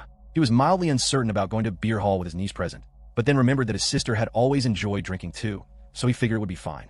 His mind wandered happily to the thought of ordering an enormous king-sized beer that evening. While he was lost in this pleasant daydream, someone suddenly grabbed his shoulder from behind and told him in a sharp voice that they knew what he had done, demanding that he get off at the next station. Keita was completely baffled, as was the short-haired young woman standing beside him. The man shoved a phone screen into Keita's face, showing video footage of Keita's earlier expression of longing anticipation. The man identified himself as a live streamer called Pervert Repellent Mamoru, boasting 38,000 subscribers, and announced loudly that he had captured Keita's face on video. In a raised voice, Mamoru accused Keita of groping the woman beside him, declaring that there was no point in denying it because he had proof and that they were going to the police together. Keita was still entirely confused and pointed out calmly that both of his hands had been fully occupied. Mamoru shouted back that even brushing against someone with the back of a hand or an arm or smelling them was considered inappropriate behavior and was common knowledge. He introduced himself again with his subscriber count and announced that he had connections with several police officers in the area, demanding that Keita show his identification. The short-haired girl spoke up and told Mamoru plainly that she had not been groped and that the whole thing was a misunderstanding. Mamoru refused to accept this and insisted that sometimes people did not even realize they were being groped. He pushed his phone toward the girl and pressured her to agree with him that the video was clear evidence, wanting her to confirm his accusation. The girl told him he was being a nuisance and asked him to delete the video. Mamoru was unwilling and claimed he was acting for the good of society and that something like this could not simply be overlooked, insisting she leave the matter to him. The girl was left speechless and quietly furious. Keita sighed and sent a text to Hikari, letting her know something had come up and that he would be running late. Mamoru immediately snapped at him, demanding to know who he was contacting and telling him not to take any independent action, still loudly calling him a groper. Keita responded in an even and quiet tone, telling Mamoru to stop shouting because he was frightening the young woman. He then turned to the short-haired girl and politely asked if she could spare a moment. She said she could. Keita apologized and asked whether she would be willing to get off at the next station with him so they could consult with the station staff together, explaining that he had not groped her, that he would greatly appreciate it if she could testify to that on his behalf. The girl agreed readily and said they would clear the whole thing up together. Mamoru, who had been grinning up until that point, suddenly bolted. He shouted that he was done with this and dashed off the train before the doors could close, fleeing in the opposite direction. Keita called after him, but Mamoru shouted back for him to be quiet and called him a groper one final time before disappearing. The passengers remaining on the train began whispering among themselves, and the murmuring spread quickly. Some were convinced that Keita was guilty. Others expressed open disgust, telling him he was despicable. People commented that he looked exactly like the type, and that men with that kind of expression were usually gropers. Some wanted to take photographs of him to warn others. Keita noticed something unsettling about how quickly and uniformly the hostility was spreading, with people repeating the same narrative and ignoring the actual facts of the situation entirely. It occurred to him that some of those voices might not be acting naturally, and that this whole scene might have been deliberately set up to frame him. He thought immediately of Kinya. When he tried to think of who might be motivated to cause him trouble, that was the only name that came to mind. The short-haired girl said she had some idea of why someone like Mamoru might have targeted her specifically. Keita suggested to her that his own involvement had been coincidental, and that what had happened to him was more of a case of misplaced resentment directed his way. The girl pointed out that if the situation got messy, it could become very troublesome for both of them, and suggested they exchange contact information just in case it became necessary later. She noticed that Keita seemed quite reluctant about this. After a brief pause, Keita agreed and said she was right, and that they should exchange information just to be safe. The short-haired girl thought to herself that he had seemed genuinely and unusually hesitant about something as simple as sharing contact details. Meanwhile, at a convenience store not far away, Hikari looked at the message from her uncle and hoped he was all right, wondering privately what kind of trouble he had managed to get himself into this time. As for telling him that her mother was also coming to dinner, that had been a complete lie. Hikari smirked to herself. Tonight was her turn to do something nice for him. The table was covered with delicious food and cold beers, and Hikari told her uncle to raise his glass. They clinked their drinks together, and Keita drank deeply, his face filled with genuine contentment. Hikari asked him happily how everything tasted. Keita's face had gone red from the beer, and he told her it was wonderful. Hikari said she was glad he liked it, and told him that since he had been working so hard lately, he should drink as much as he wanted that night. Keita was moved by her thoughtfulness and thanked her warmly. He thought to himself that he needed to remain a responsible adult, but then the memory of what had happened on the train earlier crept back into his mind and made him want to drink even more. Hikari noticed something in his expression and asked if everything was all right. Keita shook his head and said it was nothing, but his fingers had already quietly counted up to 2. He told himself that this was a special occasion and he should put it all aside for now and simply enjoy the evening. He then asked Hikari where her mother was. Hikari twitched nervously for just a moment before telling him that her mother was still at work but had left money for them, so he should order whatever he liked. Keita said that if she was that busy, there was really no need to go to such lengths on his behalf. Hikari was relieved that her uncle had accepted the explanation without question. She thought privately to herself that this dinner was actually her own gift to him. Keita mentioned that he had been wondering for some time what his sister actually did for work. Hikari answered that she genuinely did not know, as her mother did not share much with her about it, and had only described herself vaguely as some kind of handmade artisan. Keita thought to himself that his sister was apparently keeping secrets even from her own daughter, and he wondered what exactly she was up to. The whole thing struck him as rather suspicious. Keita remarked that it had been quite a long time since the two of them had had a proper chance to sit down and talk like this. He asked Hikari how school was going and whether everything was all right. Hikari was amused and told him it was such a typical uncle thing to ask. Keita admitted that it might sound a bit stiff coming from him, but said he was genuinely curious and wanted to know. Hikari laughed and told him that she was doing really well. She had made friends, found something she truly enjoyed doing, and every day felt rewarding and fulfilling to her. Keita said that was wonderful to hear, and asked her what exactly she had been keeping herself busy with lately. Hikari went a little tense on the inside and scrambled to think of how to answer. She obviously could not tell him that she had been secretly running a live streaming channel where she filmed him without his knowledge and was racking up tens of thousands of views. At that moment, Keita's phone lit up with a call. Hikari immediately pointed it out to him. Keita told her it was his manager calling. He hesitated, drained the rest of his beer in one long gulp, and said he was tempted to pretend he had not seen it. Hikari told him firmly that he had to answer. Keita listened to her and excused himself from the table to take the call. His manager apologized for reaching out so late in the evening and then got straight to the point, asking him bluntly whether he had groped someone. Keita frowned in disbelief. His manager explained that he had been featured in a video posted by a streamer who ran a channel dedicated to publicly shaming gropers on public transport, a person who called himself pervert repellent Mamoru, though she noted that none of the videos on the channel were particularly convincing. Keita acknowledged that there had been some trouble, but pointed out that it had only happened about an hour ago. His manager said that the timing of everything sounded far too convenient to be a coincidence. She went on to explain that although Keita's face had been blurred in the footage and there was no information that would directly identify his place of employment, someone had somehow zeroed in on the company anyway. Despite the video receiving very few views, it had been singled out and connected specifically to their company. Keita was stunned. His manager told him that the company's social media account had received a direct message informing them that one of their employees had been accused of sexual harassment and asking how the company intended to respond. Keita was shaken. He told his manager plainly that it appeared he had been set up and apologized for the trouble it was causing. His manager asked him directly who he had managed to get on the wrong side of, because she did not believe for a moment that he was the type to grope anyone. Keita smiled quietly at hearing that. He asked her whether she trusted him. His manager replied that she knew Keita well enough to know that his instinct for self-preservation far outweighed any other impulse, and that he would never do something as reckless and self-destructive as groping a stranger on a train. Keita smiled again, thinking to himself that his manager understood him surprisingly well. His manager then said that the whole operation was too carefully planned to be the work of a small-time streamer acting alone.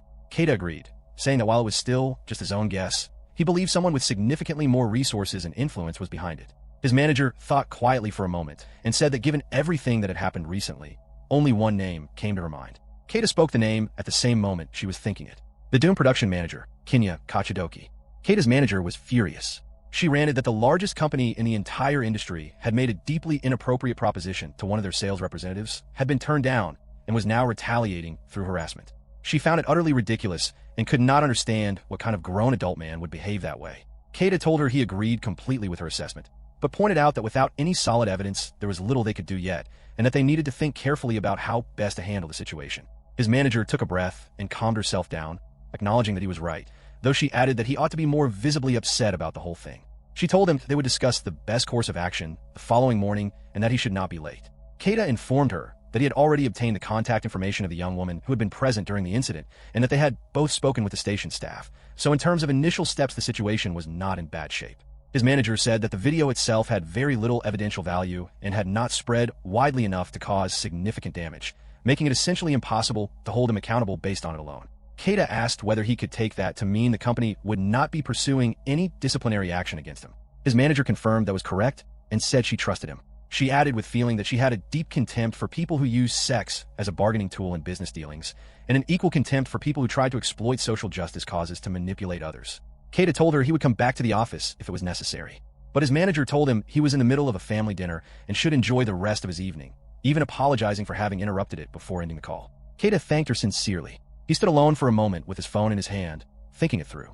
There was no evidence. The video had his face blurred and contained no identifying information. He reasoned that whoever was behind it had deliberately kept everything at the bare minimum, likely because they knew the evidence was not strong enough to hold up under scrutiny, and that going after the Mammoth streamer through legal channels would probably be a waste of time. He thought bitterly to himself that people who operated this way always seemed to be very good at shielding themselves from consequences. He let out a disgusted sneeze at the thought of them.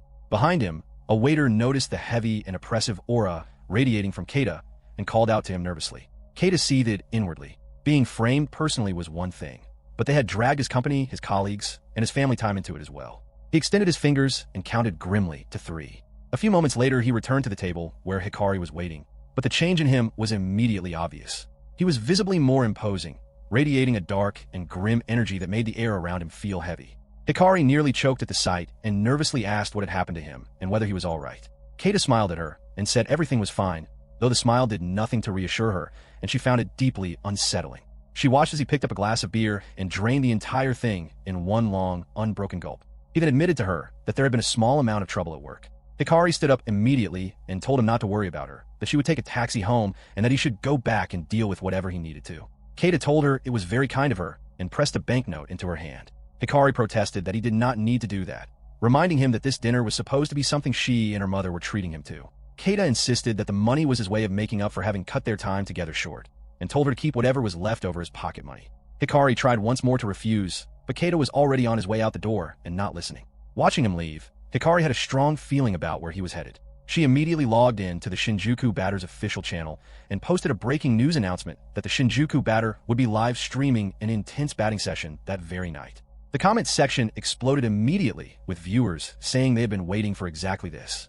Hikari kissed her phone with excitement and immediately called the waiter over for the bill. She did not know exactly what had happened or what her uncle was about to do, but she had absolutely no intention of leaving him to face it alone. Meanwhile, at the batting cage, Keita paid his entrance fee. The storekeeper told him it would be the usual 500 yen. But Keita had something different in mind tonight. He was still burning with fury as he thought about the industry leader who used the promise of business as leverage to coerce people into sleeping with him, and a streamer who had tried to frame an innocent person for sexual harassment on a public train. The kind of utterly despicable people who made a person genuinely wonder whether any functioning brain existed inside their heads. Keita told the storekeeper that tonight he would not be going to his usual spot. Tonight, he was going to the Incubus Palace, a dungeon area known for its lust-driven monsters. He was planning to beat every single one of them into the ground. The Incubus Palace was a dungeon that closely resembled the red light district of Shinjuku's Kabukicho area. One theory held that a warping of space and time during the dungeon disaster had caused the former red light district to merge with the dungeon, giving birth to this strange and volatile place. The area had been particularly chaotic during the initial disaster, and a great many people had lost their lives there as a result. Even within the broader Kabukicho dungeon, the Incubus Palace stood apart as something especially dangerous and unique, filled as it was with monsters and demons that had been born from the energy of sexual desire. The monsters inhabiting the place were shouting out their preferences as Keita arrived, one after another calling out various features they found attractive, hollering about average-looking men, beefy businessmen, dress shirts and rolled-up sleeves, and dorky glasses. Keita walked in and came face to face with these devils of sexual obsession. He went there from time to time. One of the monsters turned its attention to Keita and began repeatedly exclaiming about how deliciously large and muscular he was. When Keita felt the urge to swing, he sent the creature flying with a single powerful strike. The monster crashed violently into a building. Keita muttered to himself that he would give that one a perfect score. He thought privately that nothing quite matched the satisfaction of sending sex-crazed creatures flying through the air. He thought about everything he had been carrying with him, the abuse of corporate power, the sleazy business proposition, the sexual harassment, the false groping accusation on the train, and all the other forms of nonsense that had been piling up. He had been quietly bottling all of it inside himself, and now he was going to release every last bit of it on these monsters. He took another step forward. Behind him, Hikari was barely holding herself together as she tried to write a caption for the stream, screeching internally that the place was absolutely terrifying. There was no way she was going to deactivate her SSS stealth ability in a place like this. The monsters that appeared in the Shinjuku Incubus Palace were primarily demons, and they were particularly formidable. Not only did they reduce any incoming physical damage to less than half, they were also highly resistant to magic. And if a person was defeated by them, the consequences were deeply unpleasant regardless of the victim's gender. Hikari had not noticed that one of the demons had already positioned itself directly behind her. By the time she became aware of it, Keita had already charged toward it, shouting furiously about dirty creatures who grope people on crowded trains and declaring that he was going to make them pay for it. He swung and connected with devastating precision, and the demon let out a pained groan. Hikari reacted loudly to herself, thinking that her uncle was clearly going to be completely fine and that she had nothing to worry about. Then there was another enormous boom that made her jump despite herself. In the comments section, viewers were noting that Keita seemed to be in a particularly dark mood. Others speculated that something unpleasant must have happened to him. Some mentioned that riding trains had become genuinely uncomfortable in recent times. One commenter suggested with humor that Keita might have done something he felt guilty about, which drew a confused response from another viewer. Hikari thought to herself that her uncle was extraordinarily powerful, and that just knowing he was not in any danger of dying made everyone watching feel relaxed and at ease.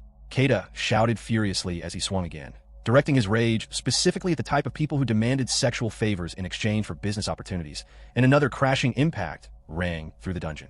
The comments section declared it looked incredibly satisfying and speculated that he must be feeling much better. Others said he clearly had a lot of built-up stress and hoped he would eat something good afterward. Then a large donation appeared in the stream, and Hikari reacted with delight. She responded to the commenters and thanked the generous donor. She thought happily about the loyal audience that had formed around the channel. They had already reached monetization, which meant advertisements were now running alongside the content. She thought to herself that when she eventually made a real fortune from all of this, she would hand every bit of it to her uncle, so he could quit his job and spend the rest of his days living freely. She chuckled at the thought, and suddenly there was a flash from somewhere above, and something came hurtling down and struck the ground near Keita. It was a spear. Keita looked around, trying to figure out where it had come from.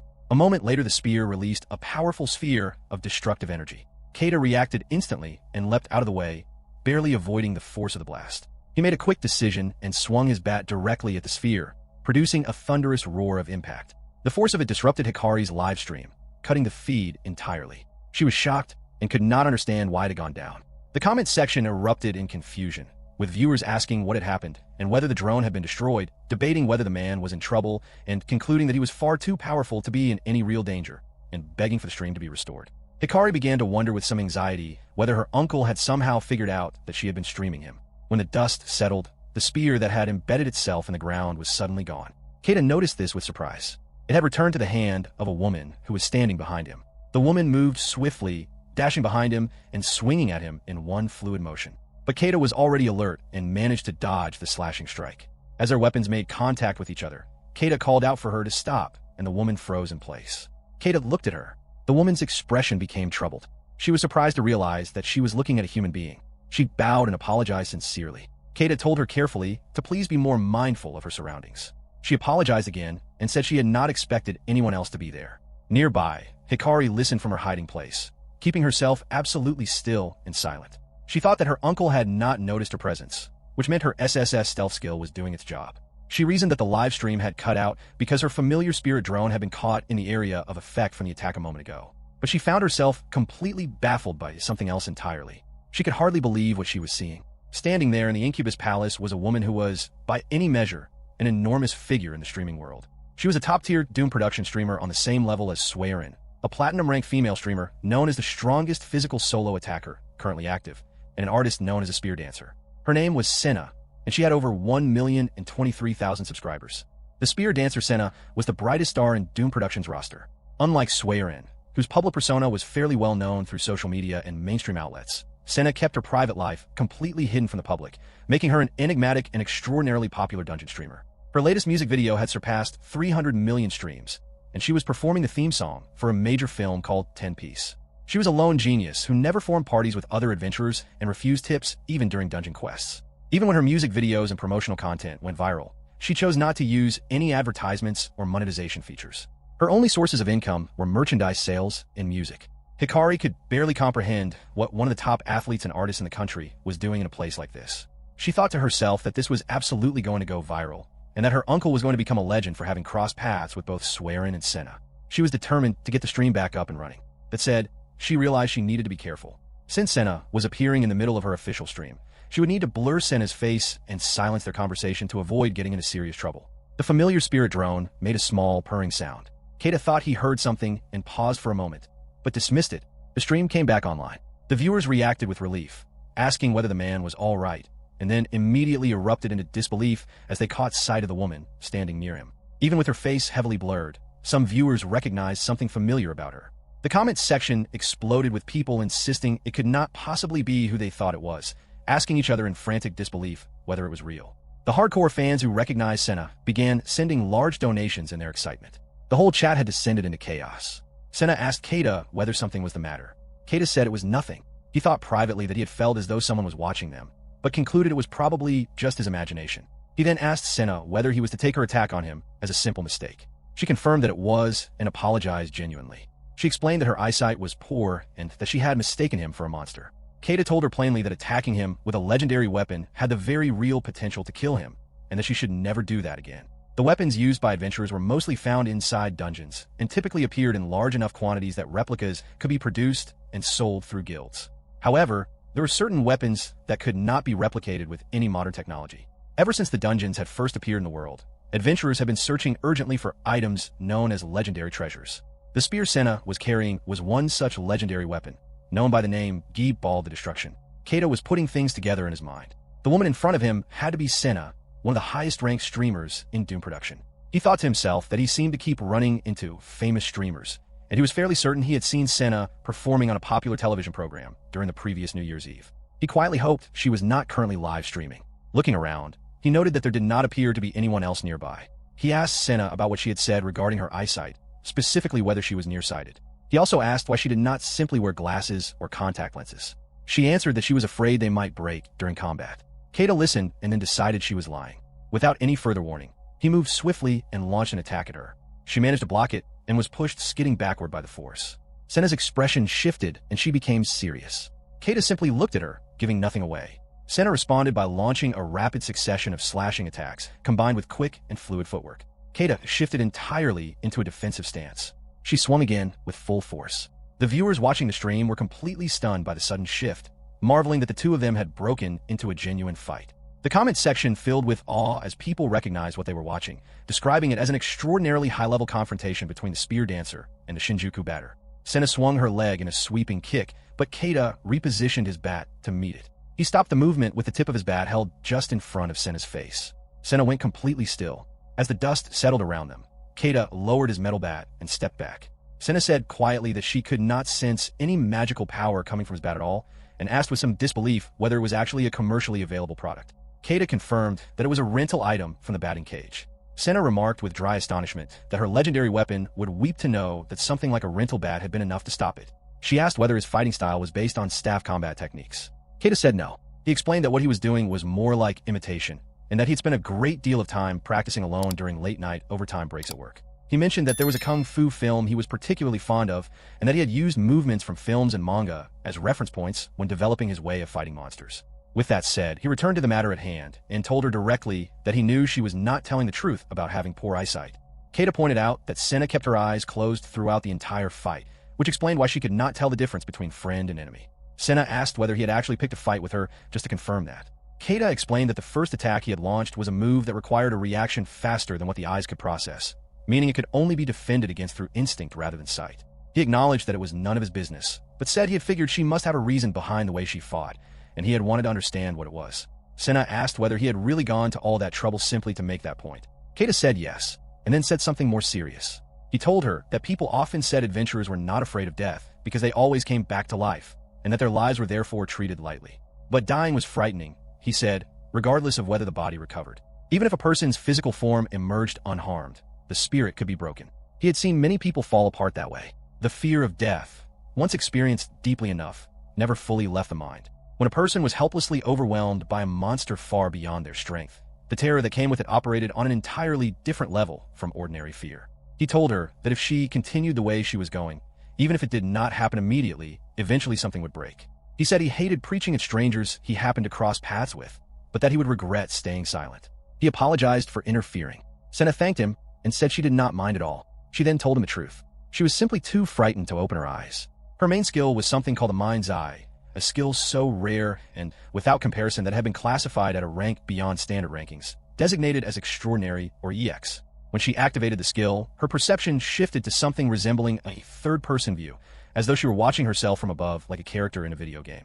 The skill also appeared to sharpen her reflexes and reaction speed, creating the sensation that time around her had slowed down considerably. Keita remarked that it sounded extremely useful, and noted that it must also be effective for detecting stealth abilities. Senna confirmed that she could reliably detect any stealth skill up to rank A without fail. Hidden nearby, Hikari quietly exhaled with relief upon hearing this, knowing that her own skill was ranked SSS and was therefore safely beyond Senna's detection threshold.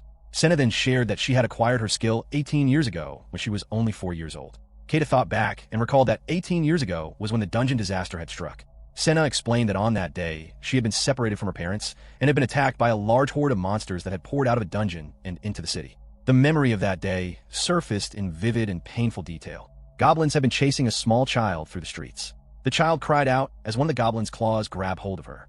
Another slashed directly across the little girl's eyes. The goblins closed in around the screaming child, surrounding her completely. Then a man had appeared, tearing through the monsters one after another while cursing furiously at what they had done. He had wrapped his arms around the little girl, blaming himself for not arriving sooner and wondering aloud what the point of becoming stronger was if he still could not make it in time to protect anyone. He had covered the child's injured eyes gently with a handkerchief and told her in a reassuring voice that everything was going to be all right, that he would protect her no matter what.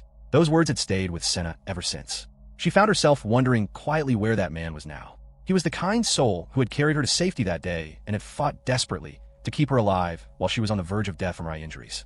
He had even gone out of his way to hunt down monsters in order to find a healing potion for her. Keita asked what had happened to her parents after that. Senna caught herself and apologized for dumping her painful past on someone she had only just met. She told him that a great deal had happened, but that both her parents had ultimately survived. Keita said he was glad to hear it. Senna turned the question back to him and asked how things had been for him during that time. Keita said simply that he had gone through a rough period as well. Inwardly, however, a much darker memory surfaced.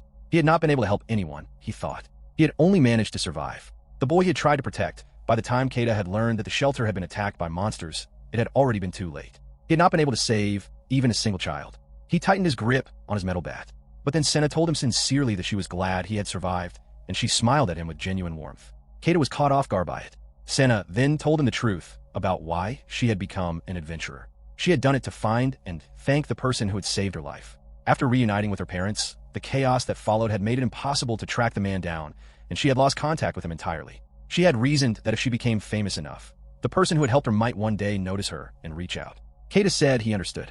Senna added that ever since that day, she had been too frightened of monsters to fight them with her eyes open. She could not coordinate with other people in a party setting, but she was able to manage on her own. Keita acknowledged this, but pointed out that she had still picked up on his fighting style remarkably quickly. Senna said that she could do something similar through instinct alone. Keita responded with quiet understanding, and then said, though he recognized he was once again pushing into matters that were not his concern, that someone had gone to considerable lengths to save her life, and she ought not to throw it away by overdoing things. If something happened to her, the person who had saved her would be deeply saddened by it. He added with a hint of dry humor that it was simply hard for him to watch young people get hurt, being the delicate older man that he was. Senna smiled. She thought to herself that he was a genuinely interesting person. She asked him what had brought him to the Incubus Palace in the first place. He said it was his hobby and that he had come to practice batting. Senna thought about this, and then found her mind drifting to something else. A face was surfacing in her memory. She looked at Keita more carefully and wondered quietly whether he bore some resemblance to the man from that day. She also thought that Keita looked similar to a man she had seen involved in an incident on the train earlier. But that person had not been nearly as physically imposing as Keita. She dismissed it, concluding that Keita probably just had a common sort of face that reminded people of others. In the comments section of the stream, viewers were observing that the two figures on screen appeared to be in conversation, but that the audio was muted so nothing could be heard. Someone dropped a large donation simply because seeing them both looking so energetic and alive made them happy. Another commenter joked that the man was probably giving the girl a lecture for being too slow. Hikari watched all of this and thought privately that the conversation had been going a little too smoothly and comfortably for too long. This was becoming a problem. With both faces blurred and the conversation completely muted, there was very little for viewers to engage with, and she was worried about losing their attention. She was trying to think of what to do when a sharp voice suddenly cut through the air and a man holding a camera stepped out from somewhere nearby and announced that he wanted to talk to them. He walked forward and Keita asked him directly who he was. The man introduced himself as Dan, a freelance cameraman who was responsible for shooting Senna's content. The comment section immediately erupted in recognition. Viewers knew who he was, describing him as a highly regarded behind-the-scenes professional. Some noted that while he did not interact much with Swearin, he was considered the only real choice for filming in the deeper dungeon layers. Others pointed out that he preferred shooting promotional and music videos over live streams, as the pay was considerably better. Dan smiled and greeted Keita pleasantly. One viewer in the comments wondered aloud how everyone else seemed to know so much background information about him and where they were finding it all. Keita asked Dan whether his camera was currently broadcasting a live stream and requested that he be left out of it. Dan dismissed the idea entirely, saying he had no interest in live streaming whatsoever. He considered himself an artist and had no patience for a format that left no room for editing. A viewer noted in passing that Dan was fully Japanese despite his distinctive appearance. Senna explained that Dan was a professional videographer and that she always called on him to shoot her music videos. Keita remarked that Dan must be genuinely fearless to be willing to shoot footage inside a dungeon like this, and assumed he must be using a drone of some kind. Dan said he could hold his own in a fight reasonably well too, and expressed amazement that the world had produced someone capable of going toe-to-toe with Senna. He had never expected to encounter such a person. Senna apologized for not introducing herself sooner and told Keita her name, explaining that she had come to the Incubus Palace that day to shoot a music video for a new song. Keita questioned the expression Dan had used and told them not to try to give him language lessons. Dan explained that the original plan had been for Senna to perform alongside a newcomer who was about to make their debut. Keita said he was impressed that a newcomer existed who could keep up with someone at Senna's level. Dan immediately shot back that no such newcomer existed, and that the people at the top of the company simply had no understanding of what things were actually like on the ground. He added bitterly that a freelancer like him could not say that out loud, or he would find himself blacklisted immediately. Senna said that would be a disaster because nobody else came close to Dan's level of talent. Dan thanked her, but told her she really ought to try working with other videographers every now and then. He groaned about the scheduled newcomer, who had not even been able to make it into the Incubus Palace in the first place. Keita remarked that it was a completely unreasonable demand, the kind of situation where management issued instructions without any real understanding of what was actually required on the ground. Dan agreed wholeheartedly, and Senna observed that Keita seemed to relate to the situation very personally. Keita said simply that something similar had happened to him recently. Senna sensed that something unpleasant had occurred in his life and left the thought unspoken. Keita asked whether the newcomer was all right. Dan said they had fled long ago and were almost certainly sitting somewhere outside enjoying a warm drink. He complained that amateurs were always like that. He then turned to Keita and asked whether he would be willing to appear in the promotional video in the newcomer's place, pressing his palms together in a gesture of earnest pleading. Dan said he was certain that with Keita's participation, they would be able to produce the finest promotional video he had ever made, and he asked with genuine desperation. He immediately recognized from Keita's expression that the answer was not going to be enthusiastic and acknowledged that his approach had been a little abrupt before apologizing and asking if he could make a proper formal offer instead. The viewers in the comments section were dying to see whatever expression Keita had made and were sending large donations begging for it. Dan laid out his proposal. He said that Keita's name would naturally be listed in the official credits and that Doom Production would provide compensation. Before he could finish discussing the specifics, Keita cut him off and said that money was not the issue. He explained simply that he did not like being in the spotlight. Dan immediately pivoted and said that in that case, they would not reveal Keita's face or name at all. Everything except his actual movements would be replaced with a computer-generated character. Dan added that he would keep Keita's involvement completely secret from the company and pay him out of his own personal funds. Keita asked with some uncertainty whether Dan was truly willing to go to such lengths for someone who was not even affiliated with Doom Production. Dan said absolutely, and that he was so captivated by what he had seen that he would spend every last penny he had to capture Keita and Senna performing together. It was his commitment as a professional videographer, and he meant every word. Senna then turned to Keita and said softly that if he did not mind, she would also like to ask him to be in the video. Keita was surprised. Senna explained that with Keita as her partner, she could truly give everything she had. With the originally scheduled performer, she would have had to hold herself back considerably, and that was not something she was willing to accept. For the sake of the people waiting for her music and her performance, she wanted to give her absolute best, and she asked him sincerely to consider it. Keita adjusted his glasses and thought it over. He glanced at his watch and mentioned that the bat he was using was a rental, costing 500 yen per hour, and that he had only about 30 minutes remaining. Senna apologized for keeping him. Keita said he would work through the dungeon in the remaining 25 minutes, and he was already taking his first step forward. Senna lit up and agreed with excitement. Keita added that he did not need any compensation, and that if they wanted to simply join him and capture whatever happened, that was perfectly fine with him. Dan was fired up and told him to leave everything to him. He immediately deployed what he called his automatic interception, background music, and video recording drone swarm, named Albacore, and announced the deployment was complete. He called for the music to start. As they moved into the dungeon, Keita remarked that he liked the song playing and asked whether it was new. Senna said yes and thanked him warmly. Keita thought to himself that the song seemed to carry some kind of energizing effect, as he found himself becoming genuinely pumped up by it. Monsters began appearing and moving toward them. Keita moved quickly and dispatched them with swift and decisive swings of his bat, sending each one flying. He exclaimed with satisfaction at the sound each impact made. Senna laughed beside him, genuinely amazed that she could go all out without holding back at all. Keita confirmed that she absolutely could. She raised her spear, and a magic circle materialized above her. She chanted the name of her technique, and enormous emerald shards came raining down from above, piercing through the monsters below. Keita thought privately to himself with some embarrassment that here he was, an old man completely caught up in the fun of pairing up with a young woman at her invitation. He found it painfully awkward to admit, even to himself, but he simply had not been able to turn her down. The two of them exchanged a glance as they moved in rhythm with the music. Senna and Keita continued through the dungeon together, and at one point Keita swept her up and launched her into the air. He thought to himself that people who took genuine pride in their craft were something he could not help but deeply admire. From midair, Senna unleashed her technique again, raining another wave of emerald shards down on the monsters below. In the comment section, the reactions were coming in fast and thick. Viewers noted that they had cleared the second stage in exactly 13 minutes and cheered for Keita. Others pointed out that a certain high-profile streamer had taken 8 hours with a party of 36 people to do the same thing, and others responded that that had apparently been an intentional joke at the party's expense. Someone remarked that Keita was fortunate to be so strong, saying if they had his power, they would not need to hold down a regular job. Another viewer praised the fact that Senna's new song was being recorded live and sent a large donation. Hikari was astonished at how quickly everything was picking up momentum. It was going viral. Back in the dungeon, Keita and Senna pressed deeper into the Incubus Palace until they came upon something that stopped them. Looking upward, they found themselves staring at the dungeon's boss. The enormous demon hovered above them, gripping a vehicle in its massive claws. A loud creaking sound filled the air, and both Keita and Senna looked up toward the source of it. The vehicle that the boss was gripping still had its engine running, its wheels straining and spinning as though trying to push forward despite being held in the air. The boss lurched and let out a thunderous roar. The comment section exploded in reaction, with viewers expressing disbelief at how suddenly and randomly such an enormous boss had appeared, complaining about whoever was responsible for managing the dungeon and comparing the absurdity of it to something out of a poorly designed video game. Others noted with dismay that the boss was surrounded by a poison swamp, making the entire area a nightmare to navigate, and several viewers declared that getting anywhere near the creature would be essentially impossible. Keita turned to Senna and asked if she was ready. She said she was.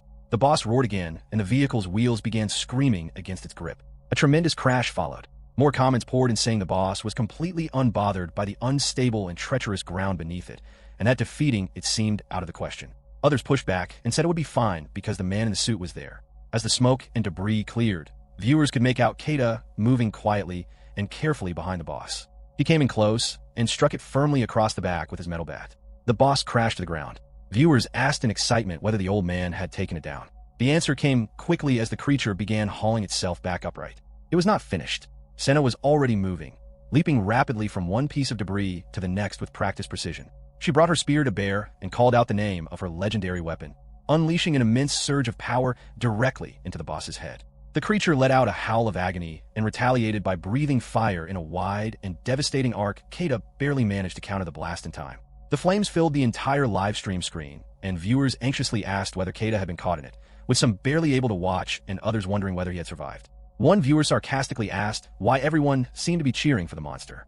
Then someone in the comments pointed out with alarm that Keita's clothing did not appear to be proper dungeon equipment, questioning with disbelief how that was even possible. Both Senna and Hikari stared in surprise as a shoe stepped out from the settling smoke and Keita emerged, completely unharmed.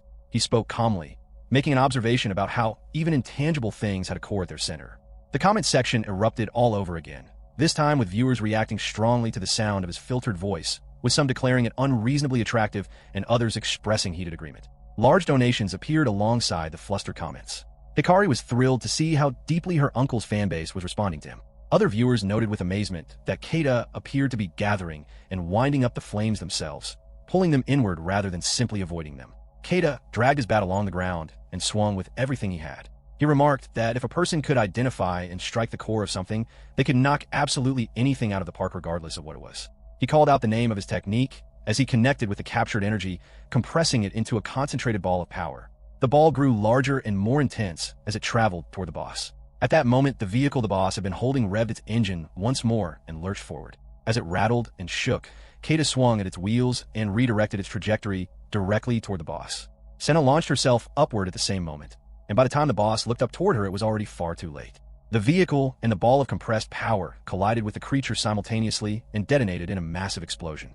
Jewels and coins rained down through the air as the blast settled, and when the smoke finally cleared, there was nothing left of the boss at all. Dan erupted with applause and shouted that it had been extraordinary, declaring them the greatest combination he had ever had the privilege of filming. Keita adjusted his glasses quietly. Senna turned to face him and asked what his name was. Keita said he should have told her sooner and invited her to simply call him K. Senna repeated the name with a smile and asked whether it was like the word for small and cute thing. Keita clarified that it was written with the Chinese character meaning firefly, explaining that fireflies shine brilliantly and briefly before fading away. Senna said she did not like the sound of that at all, even if it was meant as a joke. She turned the name over in her mind, quietly, thinking about the image of a firefly. She then looked at Keita with genuine sincerity and thanked him from the heart. It had been a performance she said she would never forget. Keita smiled. Nearby, the familiar spirit drone let out a soft purring sound. Hikari jumped slightly at the noise. The comment section surged once more with intensity. Viewers praised the extraordinary quality of what they had just witnessed and begged for the mosaic over Keita's face to be removed. Others declared with obvious emotion that Senna appeared completely taken with the man and sent increasingly large donations while admitting their minds had been utterly broken by what they were feeling. Other viewers laughed at the state of Senna's fans and called them completely unhinged in the best possible way. Someone pointed out that what they had just watched was essentially the behind-the-scenes making of Senna's new music video, captured live. Others simply sent money along with messages of gratitude for having been shown something so unexpectedly wonderful. Hikari stared at her phone in amazement. The channel had surpassed 140,000 subscribers. She could barely believe it. Senna's influence was on an entirely different level, and the donations were still coming in wave after wave. Hikari mumbled to herself in giddy disbelief, quietly thanking both her uncle and Senna for what they had just made possible. Inside the Shinjuku Kabukicho dungeon at the respawn point, the group walked together through the area. Senna observed that since it was late at night, there were very few other adventurers around. Dan remarked that every time he came to this particular spot, it reminded him of a fountain square back in Yamita, specifically the third-generation one, and that it carried a somewhat melancholy atmosphere. Keita was mildly surprised to learn that Dan was from the Kansai region. Keita thanked both Dan and Senna for helping him collect the item drops, which he referred to casually as picking up trash. Dan received the city-designated garbage bag, full of collected items, and remarked with some amusement that he had never heard anyone describe gathering dungeon drops as trash collection before. Senna asked Keita whether he was truly comfortable with splitting the haul evenly between them, given that he had done the overwhelming majority of the work. Keita said it was fine and told them he was heading off. As Keita walked away, Dan commented to Senna that Keita was either remarkably free of greed or simply a very unusual person. Senna said she could not even begin to estimate how much all the collected items would amount to in value. The laws governing dungeons were still not fully established. Questions about who owned the land where the dimensional distortions had occurred remained unresolved. Technically speaking, the treasures and monsters inside dungeons did not legally belong to anyone.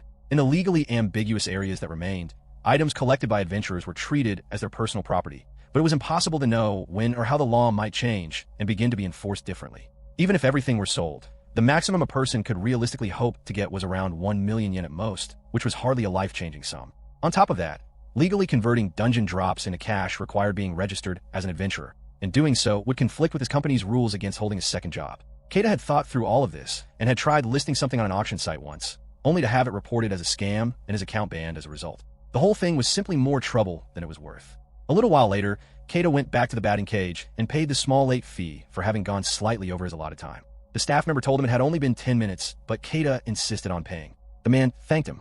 For all practical purposes, the dungeon drops were essentially worthless to Keita given the complications involved in using them. He had made his way to a donation box designated for victims of the dungeon disaster. He thought to himself that it was technically a donation box, though it was helpful that it happened to be quite large. He felt a little bad about using a city garbage bag to deposit everything, but it would at least cover the disposal fee. He silently asked for forgiveness as he made the deposit and walked away, unaware that 2 women nearby had witnessed the entire thing. Hikari, who was still in stealth mode from earlier, had also seen what her uncle had just done. She was completely baffled, wondering what on earth he was thinking by donating all the dropped items without keeping anything. She briefly considered sneaking some of them back home herself, thinking it was an enormous waste. The 2 women who had witnessed the scene were having a very different reaction. One asked the other in disbelief whether she had just seen that, describing what she believed was a man dumping garbage into a donation box using a city garbage bag. The other woman was appalled and declared it utterly inexcusable behavior. She said she had no intention of letting it go and was going to report it to the organization responsible for the box. Her companion enthusiastically agreed that the man should be held accountable. The first woman placed a call and reported the situation, describing what she had seen to the person on the other end. She was taken aback when the response was that someone would come to the location immediately. An older officer arrived shortly after, slightly out of breath from hurrying. He confirmed with the 2 women that they had witnessed a man deposit a garbage bag into the donation box, and that the person had headed in the direction of the station. The women urged him to go after the litterer before he got too far away. The officer's response confused them entirely. He was not looking for the man to reprimand him, but to thank him. The women were stunned. The officer used his key to open the donation box, reached inside, and pulled out the garbage bag to show them. It was filled to the brim with shining and valuable items. The officer said the donation that night was a particularly generous one and expressed deep gratitude on behalf of the organization. He explained that the same man had apparently been making large anonymous donations ever since the dungeon disaster 18 years ago, and that based on the nature of the donations, he was almost certainly an adventurer with a personal connection to what had happened back then.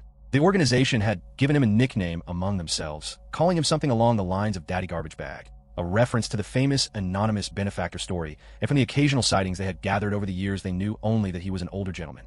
Hikari, still hidden nearby in stealth mode, heard all of this and thought to herself that the nickname was thoroughly embarrassing. One of the women said she felt terrible for having misjudged the man so completely, and the other agreed that they had been dreadfully rude. Hikari thought quietly to herself that her uncle was truly an extraordinary person. The following morning, Keita came downstairs looking noticeably worn out. His older sister Hikari, Hikari's mother, immediately pointed out that he looked exhausted and asked whether he had not slept enough. Keita said it was something like that, and mentioned that some unexpected trouble had come up. He said he was glad to have the next 2 days off at least. Hikari pressed him to explain what had happened. Keita said it was somewhat complicated to explain. He told her that a person he had visited on business had lost his temper at him, and then later, while on his way to meet Hikari, he had narrowly avoided being falsely accused of groping someone on the train. Hikari was surprised to learn he had been meeting with Hikari, saying she had not heard anything about it. At that moment, Hikari appeared with great enthusiasm, carrying coffee and cheerfully asking Hikari whether she had everything she had ordered, playing the role of a waiter with exaggerated energy. Hikari told her that if she was going to play waiter, she could at least do it quietly, and then asked why Hikari had been meeting with Keita without telling her. Hikari explained that she had simply thought it would be nice to take her uncle out for a meal once in a while. Hikari asked why she had not been invited along. Keita then mentioned that he had been under the impression the whole thing had been Hikari's idea to begin with. Hikari immediately realized she had been caught. Hikari looked at her daughter and asked for an explanation. Hikari reasoned that her mother was always busy with work and that she had simply wanted to show her appreciation to her uncle who worked so hard every day. She looked up at the two of them with wide and slightly tearful eyes and asked sweetly whether that was really such a terrible thing. Neither her uncle nor her mother could bring themselves to say no to that face. Hikari told her that lying itself was the bad thing, and that if Hikari told her about such plans in advance, she would always make time to come along and ask to be included next time. Keita said he was genuinely touched by Hikari's thoughtfulness, but told her she did not need to worry about him, that he was perfectly fine. Hikari apologized and inwardly breathed a massive sigh of relief that the situation had resolved itself without things getting worse. Her mind then returned to what Keita had said about the false groping accusation. Keita filled them in on the details. Hikari reacted with immediate outrage, saying it was completely absurd and that there was absolutely no way Keita would ever do something like that.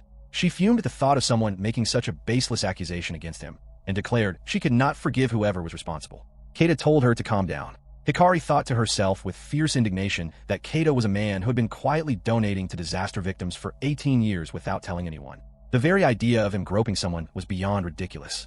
Keita told her not to worry and mentioned that he had already exchanged contact information with the woman who had been present during the incident.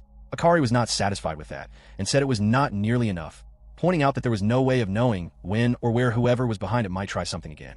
Hikari agreed firmly and said Keita should fight back without holding back. Keita thanked them both, but said that was unnecessary. He thought quietly to himself that there was something truly wonderful about family. They believed in him completely without needing to hear any explanations or justifications at all. Hikari then picked up her phone under the table and searched for the video the groping streamer had posted. She sent a message to her friend Mia, letting her know that her uncle was in trouble and asking her to look into the video on the channel called Pervert Repellent Mamoru. Mia replied that she was already checking it out. Hikari sat there silently resolute, determined to do whatever it took to protect her uncle. Hikari noticed Hikari looking at her phone during the meal and told her to put it away while they were eating. Hikari was completely determined to protect her uncle from whoever was targeting him. She sent a message to Mia, saying she would do absolutely anything in return for her help with the situation. Mia replied with a question about what exactly anything meant, and Hikari immediately felt a twinge of fear about what her friend might end up demanding of her. Hikari noticed Hikari looking at her phone again and told her to put it away during the meal. Hikari apologized and explained that she simply could not help checking social media. Keita remarked with a smile that it was wonderful to be young, and said that since he was not particularly familiar with that kind of thing, he actually envied her. Hikari said between mouthfuls that she thought Keita would actually do very well on social media if he ever tried it, because he was genuinely interesting and entertaining.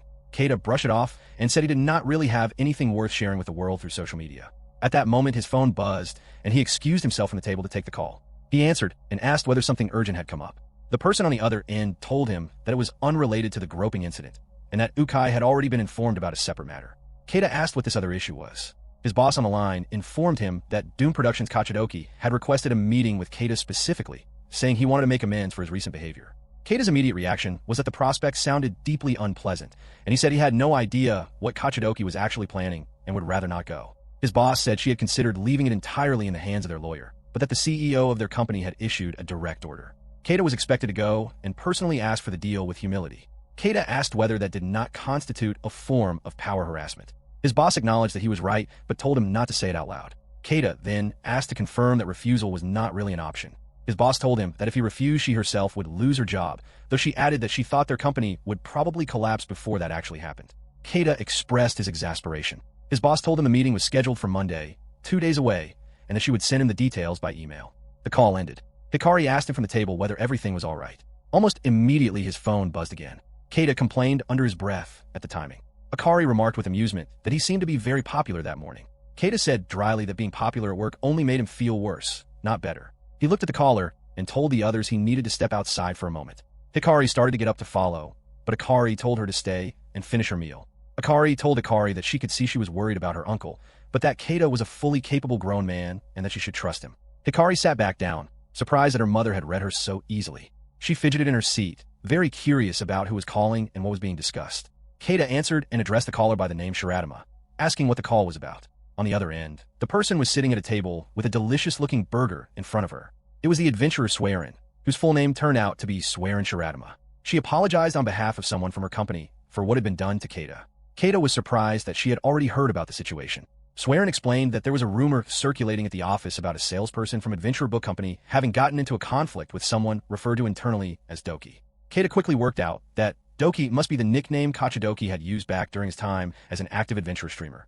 Swearin warned Keita that Doki was a dangerous person and urged him to be careful. Sitting with her were two companions named Rindo and Amazuru, who were eating alongside her.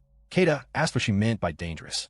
Swearin explained that Doki had a particular way of operating. He believed in starting off on the worst possible terms with someone, then turning that conflict into a friendship through one-on-one confrontation. In his mind, it was a bonding process. Swearin suggested Keita simply think of Doki as someone from a much more primitive way of thinking. Keita found it hard to believe that such behavior was actually happening in the modern world. Swearin sighed and added that whenever things did not go Doki's way, he had a habit of drawing people he had issues with in dungeon confrontations. Keita asked how someone like that managed to keep his position without being fired and questioned what kind of compliance standards Doom Production was operating under. Swearin said Doki had connections to someone higher up in the company. Amazuru added that according to the rumors among the office staff, those connections amounted to Doki apparently having damaging information on a person in a position of power, which was how he consistently avoided consequences for his behavior. Keita understood immediately how that dynamic worked and why it was so effective. Swearin then mentioned that there were also rumors about Doki having a streamer on his side who performed unofficial citizen arrests and helped suppress any trouble before it could become public. Keita connected this to what had happened on the train, telling Swearin that on the same night he had clashed with Doki, someone had falsely accused him of groping a woman in public. Swearin apologized and said she was certain that it had been Doki's doing. Everything was starting to make sense to Keita now, including why Doki had summoned him to a meeting. Swearin asked with concern whether Keita was all right, and offered that if he wanted she could speak to the higher-ups at Doom Production on his behalf, and that they could even arrange a proper collaboration together through legitimate channels. Keita thanked her genuinely, but said he could not ask her to take on that burden for him, especially given that it sounded like it could put her in a difficult or dangerous position as well. Swearin muttered quietly that Keita had already ended up collaborating with Senna, and that it was not fair. On his end, Keita was not paying attention to that remark. His mind was working through the problem. If his company went under because of this situation, the consequences for him personally would be severe. He was also well aware that changing jobs at a stage of life was not a realistic option, and that he had completely forgotten how to put together a proper resume. He needed to settle things himself. He told Swearin over the phone that the situation was this. He had been summoned by Kachidoki for Monday and would very likely be dragged into a dungeon confrontation. Swearin was about to offer help when Keita explained that he worked in sales. She had not been expecting that. He went on to explain that sales work was essentially about putting one older man across a table from another older man, and that those men came in all varieties, selfish, cowardly, unpleasant, and occasionally decent, but that most of the time they simply made reasonable demands of each other. Despite being adults in age, he said few of them actually behaved like adults. Swearin told him that the way he described it sounded rather frightening.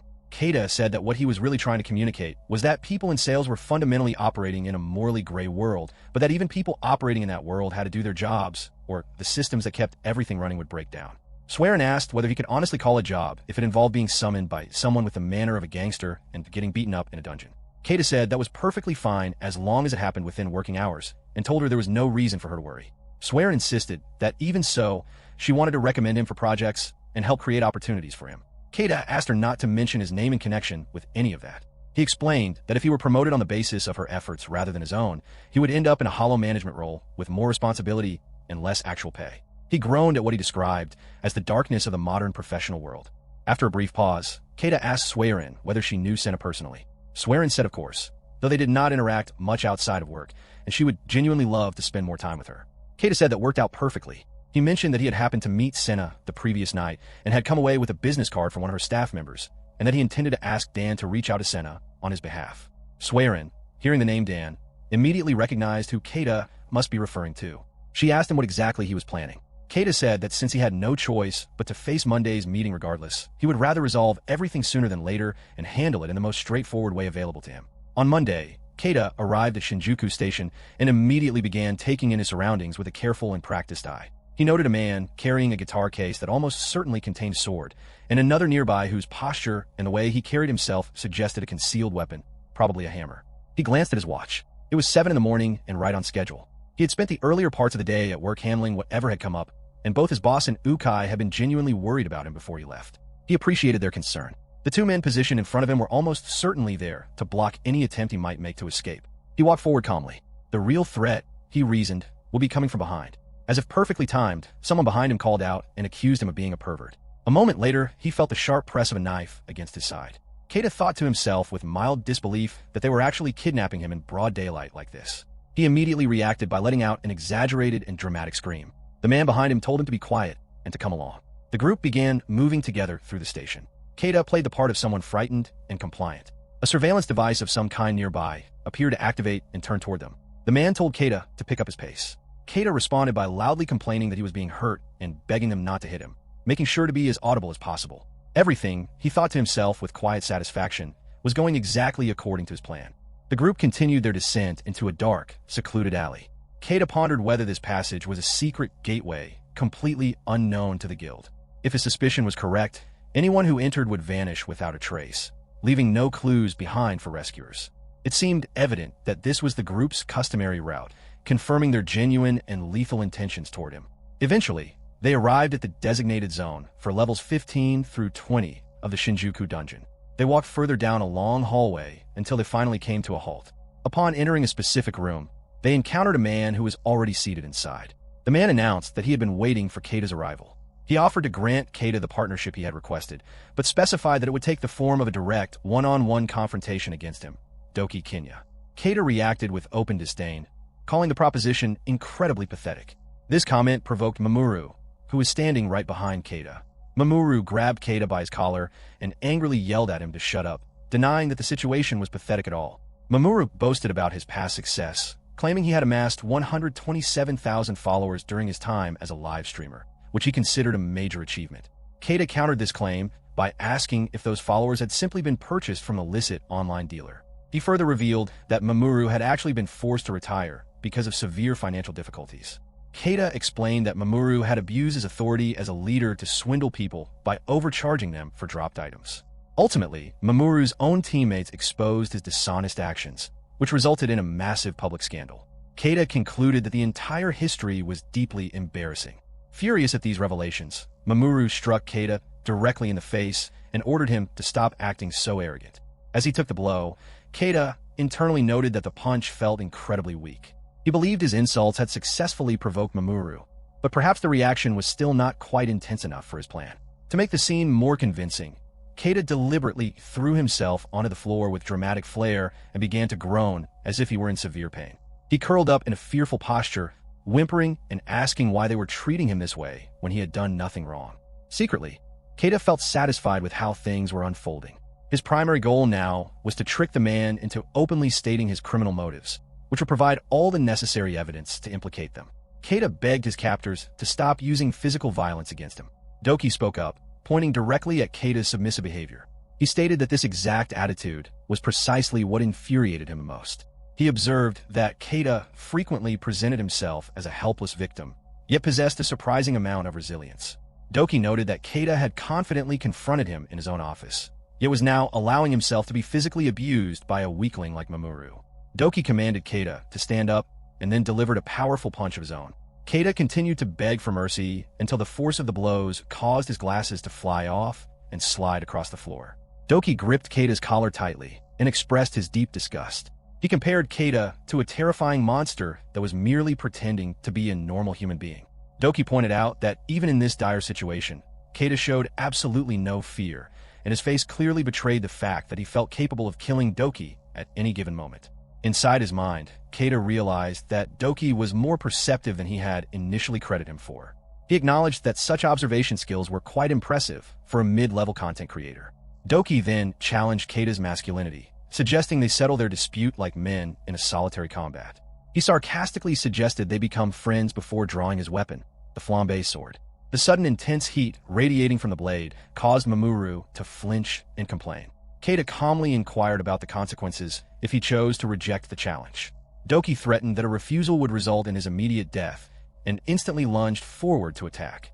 In response to the assault, Keita immediately triggered his primary ability, the SSS rank water magic known as Megaton Pump. A massive torrent of water erupted and slammed directly into Doki, catching him completely off guard. As the water drenched the area, Keita quietly noted how incredibly useful the allied army setting was, as it perfectly prevented his large-scale spells from harming his own teammates.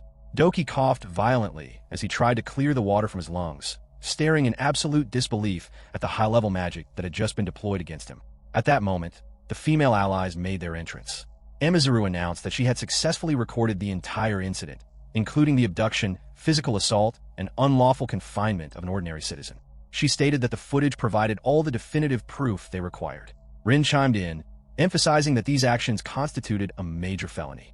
Another familiar individual stepped forward, expressing mock disappointment in Doki, addressing him by his real name, Kenya.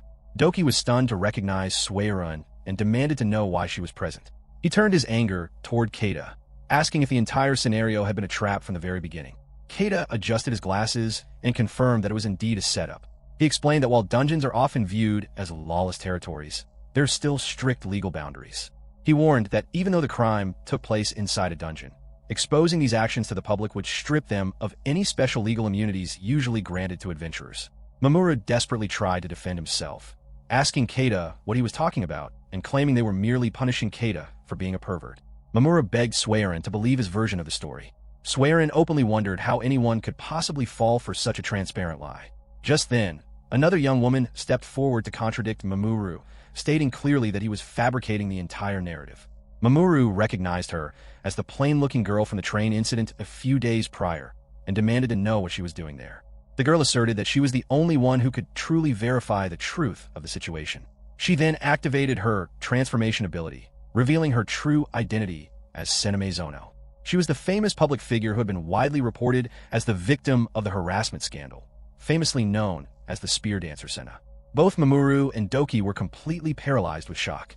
Doki fiercely grabbed Mamoru by the throat and cursed at him, demanding to know why he had chosen to target someone as prominent as Senna. Mamoru defended himself in a panic, claiming he had absolutely no way of knowing that the unfashionable girl on the train was actually the famous celebrity, realizing he had been completely deceived. Senna explained that she deliberately preferred to keep her personal life completely separate and unnoticeable. Keita adjusted his glasses once more, thinking to himself that it was perfectly understandable why the villains were in such denial. He recalled that he had been equally shocked when he first discovered her true identity, never imagining that the two personas belonged to the same individual. He viewed it as a remarkable twist of fate, though it ultimately proved highly beneficial for executing their plan perfectly. He reflected on how adventurers have access to distinct alternate appearances called avatars.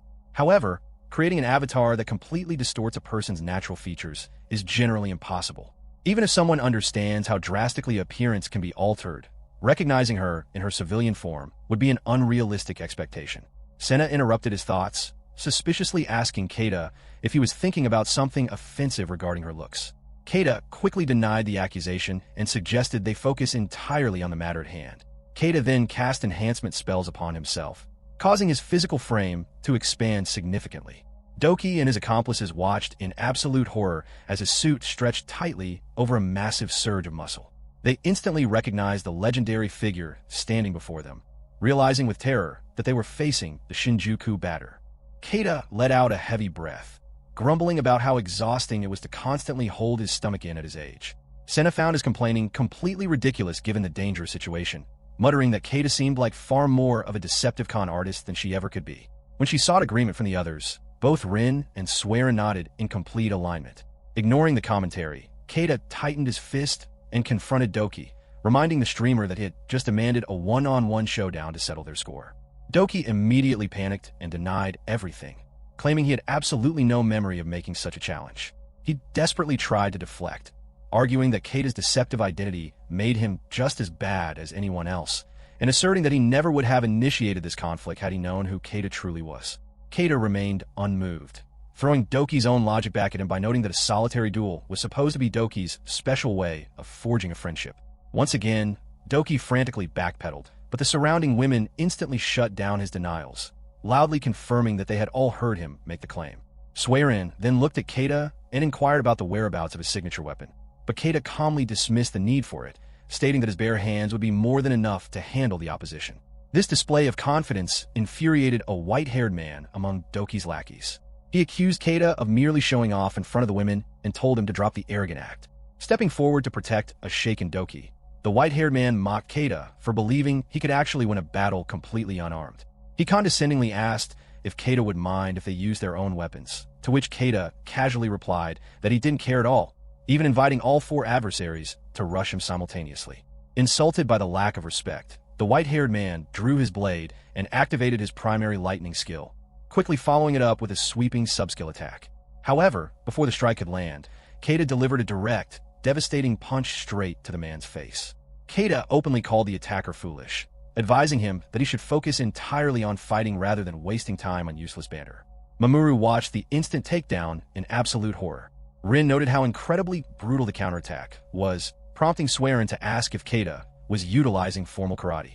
Knowing Rin had extensive experience in the sport, Swearin asked for an expert analysis, but a stunned Rin told her not to be ridiculous, explaining that Keita's power existed on an entirely different, incomparable tier. Keita turned his attention to the next accomplice, who tried to maintain his composure. The second man analyzed that Keita relied strictly on speed and raw power, and he pulled out a specialized glass bottle. Keita instantly recognized the item as a club disguised as a wine bottle, imbued with water and freezing air elements specifically designed to shatter durable armor. The man boasted that Keita's physical attributes would mean nothing once he was completely frozen solid. Yet, before the bottle could even be hurled, Keita closed the distance and brutally struck the man across the face. Mumbling that the enemy was simply too slow, Keita reiterated his demand for them to attack as a group. Witnessing his companion's face get utterly shattered, Mamoru lost all his courage and began to screech in terror. He fell to his knees, weeping and begging for mercy, falsely claiming that Doki had manipulated him into the entire ambush. Recognizing that Mamoru had completely lost his will to fight, Keita instructed the girls to secure him. Rin let out an annoyed groan as she complied. Doki stared in absolute disbelief, wondering if Keita was some sort of hidden martial arts grandmaster. Keita merely shrugged, explaining that he had only picked up a bit of the sport because his sister used to practice it, rendering him a total amateur. Swearin pressed Rin for more thoughts, bringing up Rin's impressive fourth-place rank in the National High School League. Rin explained that Keita's physical strength was so monstrous that it felt like being struck by a superhero, where a single blow would instantly knock anyone unconscious. When Swearin gave a proud, knowing look, Rin asked her why she was acting so smug about another person's strength. Finally, Keita locked eyes with Doki, asking him how he planned to proceed. Pushed into a corner, Doki charged forward with his flaming sword, unleashing a high-tier fire skill meant to incinerate his opponent. The girl stood back and watched the assault unfold. Doki convinced himself that even if this man truly was the legendary Shinjuku batter, no one could possibly survive a direct elemental blade strike completely unarmed. However, the moment the roaring flames neared Keita, the entire attack was suddenly neutralized. To everyone's absolute shock, Keita caught the attack, compressing the raging fire into a compact, glowing sphere between his bare hands. Keita casually explained the physics of the magic, noting that while raw heat cannot be physically grasped, shaping fire into a tangible blade gives it form, and anything with a defined form can be blocked. He admitted that free-flowing, formless fire was much harder to catch because one had to pinpoint the exact core of the energy. Doki was paralyzed with fear upon realizing his ultimate skill had been effortlessly contained. Keita explained that the technique was a circular block he had copied from an old comic book during his youth, noting with surprise that the fictional move worked incredibly well against modern threats like arrows, bullets, and even flamethrowers. As Doki spiraled into a panic, unable to comprehend the impossible feat, Keita shifted his focus and muttered a phrase about drawing a trajectory line. Remembering a past piece of advice about visualizing the exact path of a projectile, Keita wound up his arm. He announced the counterattack as an advanced-level fastball throw, recalling old instructions about the necessity of mastering such projectile manipulation due to his unique dual-wielding capabilities. Keita hurled the concentrated sphere of magical energy directly back at its creator. The blast struck Doki squarely in the chest, causing him to cough up blood from the immense impact. As the female companions stood entirely speechless at the display, Keita turned back to them with a calm smile, suggesting they all head over to the designated resurrection point, where Doki was about to respawn. At the designated resurrection zone, Doki materialized back into existence, completely disoriented and terrified. He curled up, sucking his thumb and weeping for his mother in a state of absolute regression. Keita observed him and noted with relief that the man was indeed alive. He explained the mechanics of the dungeon, noting that whenever an adventurer perishes within its confines, they inevitably reappear at this specific point. This survival is due to the fact that every explorer is shrouded in an avatar, which is essentially a duplicate physical vessel formed entirely out of magical mana. When an individual sustains physical trauma inside the dungeon, it is this mana-based avatar that absorbs the damage and undergoes destruction.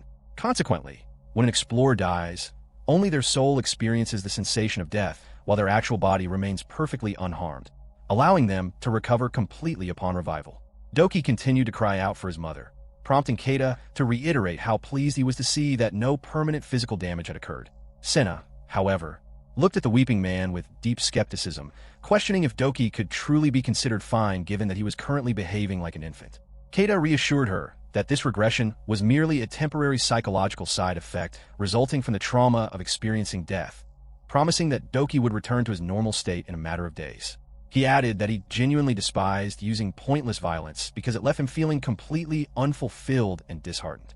Senna immediately called him out on this claim, pointing out that Keita had been wearing a rather large, visible smile during the entire altercation. Shifting the topic, Keita inquired if he could leave the final processing and disposal of the captured men to Doom Production. The restrained accomplices immediately began to shout and object to this arrangement.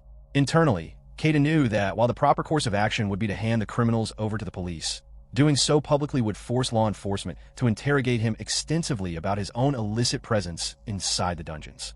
Furthermore, because this entire scandal directly involved individuals tied to the entertainment agency, a public broadcast of the crime would inevitably tarnish the professional reputations of completely innocent employees like Swearin and Senna. He felt it would be entirely wrong to repay their vital assistance with actions that could harm their careers. Swearin eased his worries by revealing that she had already contacted their chief executive officer, meaning Keita could safely hand the captives over to their corporate security. Senna added that the company would take full responsibility for organizing proper care and restitution for the past victims, while ensuring that all the content creators who had assisted in these unlawful activities faced severe professional consequences. Keita then confronted Mamoru directly, demanding that he immediately delete the fraudulent video that had falsely accused Keita of inappropriate touching on the train. He also ordered Mamoru to issue formal apologies and provide financial restitution to all the other victims he had previously framed with false allegations. Terrified, Mamoru quickly agreed to the terms. However, when Mamoru opened his mobile device to check his broadcasting channel, he was horrified to discover that his account had been completely and permanently banned. Realizing that his professional career was entirely ruined, Mamoru despaired. Keita remarked that the punishment was entirely deserved, though he found the sudden timing of the ban rather surprising. Senna wondered aloud if some of Mamoru's previous victims had simultaneously filed official complaints with the Adventurers Guild. Even so, she noted that an immediate account suspension and total ban was an exceptionally harsh penalty that effectively ended Mamoru's viability as a professional streamer. Swearin concurred, explaining that the guild never hands down such an extreme penalty unless someone submits undeniable, ironclad evidence alongside a formal report. This explanation caused Keita to recall a recent conversation where he had shared the details of Mamoru's false accusations with his niece, Hikari. He remembered that Hikari had become incredibly angry upon hearing the story and had immediately started furiously typing away on her mobile phone. However, Keita quickly dismissed the thought, reasoning that Hikari was merely an ordinary young girl without that kind of power. A short while later, Swearin guided the entire group out of the dungeon and back to the main surface exit. Rin loudly complained about how hungry she was and proposed that they all grab something to eat, an idea that Amazuru enthusiastically supported. Rin then extended the invitation to both Keita and Senna, suggesting they should all celebrate their victory together once the captured men were officially handed over to the authorities. Senna turned to Keita to see what he wanted to do. Expressing his gratitude for their immense help throughout the day, Keita announced that he would gladly treat the entire group to a meal. Swearin happily thanked him for the generosity, but Keita quickly added a strict condition, requesting that he sit at an entirely separate table from them and that they communicate strictly via text messages if they needed to talk. Swearin gasped in disbelief, arguing that his bizarre demand completely defeated the social purpose of dining out together. Keita merely flashed a self-satisfied smile, explaining that he absolutely refused to be seen in public looking like an older benefactor funding a group of young women. Swearin angrily chided him for his vanity as they continued walking out into the open air. Unbeknownst to any of them, Hikari was actually lurking nearby, observing the group from a distance. She placed a phone call to her associate, Mia, informing her that the party was heading out to a celebratory dinner and asking if she could join in. Mia agreed but playfully demanded that Hikari would have to treat her to a meal next time in exchange, a condition Hikari gladly accepted, promising to splurge on her. Mia then questioned whether Hikari was secretly recording the group or planning to upload any footage of the day's events. Hikari scoffed at the idea, stating she was far too smart to make such a reckless mistake. Mia admitted she was genuinely impressed, noting that Hikari possessed far more common sense than she originally gave her credit for. Hikari took offense to this, demanding to know what kind of person Mia took her for. Mia jokingly replied that while Hikari was undoubtedly a very cute girl, she was precisely the chaotic type of person she would never want to have as a family member. Hikari yelled back in protest at the insult. Mia then shifted the conversation to a more serious note, asking if Hikari intended to keep her uncle in the dark about the fact that the two of them were the real mastermind behind the sudden ban of Mamoru's streaming channel. Hikari admitted that she would love nothing more than to boast about her success to Keita, but she simply could not explain the highly illegal methods they used to achieve it. She confessed that she had used Mamoru's social media footprints to track down his actual residential address, trespassed into his home, and accessed his personal laptop directly to harvest the incriminating data. Despite the illegality, Hikari justified her actions by claiming it was completely acceptable from the standpoint of vigilante social justice. Mia dryly pointed out that using such flawed logic to justify a crime made Hikari no better than Mamoru himself. Later that evening, the group gathered at a restaurant known as the Royal Hall, where Keita and the women were finally seated around a dinner table. Reflecting on the day's bizarre events, Swearin remarked that Keita was truly an extraordinary and eccentric individual. Keita flatly denied the description, maintaining the stance that he was merely a conventional, run-of-the-mill office employee whom one could find anywhere in the corporate world. Senna strongly disagreed, arguing that Keita's personal understanding of what constitutes a normal person was completely warped. Swearin supported Senna's point, stating that conventional corporate workers certainly do not spend their free time broadcasting live video streams to the public. Keita looked at her with genuine bewilderment, stating plainly that he does not participate in video streaming at all. This revelation left Swearin completely paralyzed with shock, as she had been entirely convinced that Keita was a famous online content creator. As the next chapter begins, Swearin directly asks Keita if he is the legendary figure known as the Shinjuku Batter. Before he can answer, Hikari suddenly appears at their table, loudly commenting on what a wild coincidence it is to run into them. She cheerily asks what they are all discussing. Keita is completely startled by his niece's sudden arrival and demands to know what she is doing at the restaurant. Hikari brushes it off as a simple chance encounter. Swearin turns to Keita to ask about the newcomer's identity, and Keita explains that the young girl is his niece. Hikari puts on a theatrical display of shock, pretending to recognize both Swearin and Senna from their public profiles. Senna quickly tries to deflect the attention, claiming that Hikari must have mistaken her for someone else. However, Hikari counters by pointing out that while Senna's current makeup is quite different, her facial features are unmistakably the same. Hikari then reveals to the group that she is actually a content creator herself, presenting them with a fellow professional. Pulling out her mobile device, she proudly displays her personal broadcasting channel, which currently boasts exactly 1,504 subscribers.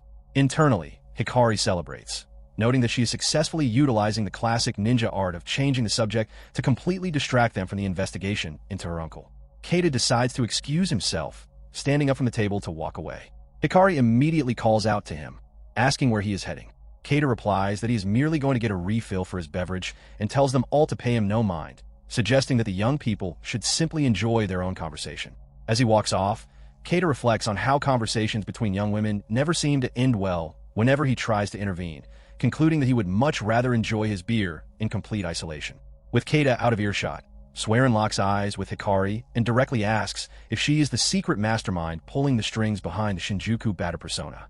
Hikari is caught completely off guard. She tries to deny the accusation by nervously whistling a tune, but Swearin instantly shuts her down, stating that her whistling is far too terrible to be convincing.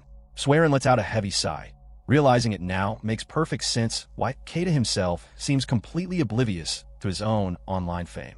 Senna expresses genuine shock upon realizing that Hikari has been broadcasting footage of her uncle without obtaining his legal permission. Swearin agrees that such behavior is highly inappropriate, calling it a massive betrayal to sneak around and expose him to the internet. Senna presses further, asking Hikari if she is simply exploiting Keita's physical talents for her own personal financial gain. Hikari is horrified by the harsh accusation and fiercely denies it, insisting that she is not using her uncle at all. The women demand a clear explanation of how her actions are any different from exploitation. Suddenly, Swearin notices that Keita has already returned from the beverage station and is standing right beside them. A panicked Hikari asks her uncle if he has overheard their entire argument. Keita looks down at his niece and calmly asks if her activities are causing any genuine harm or trouble for other people. Startled, Hikari reassures him that she isn't hurting anyone. Keita nods and states that as long as that is the case, is perfectly fine with him. He admits to Hikari that while he has no idea what kind of scheme she is currently running, she has his full permission to go ahead and use him for her content.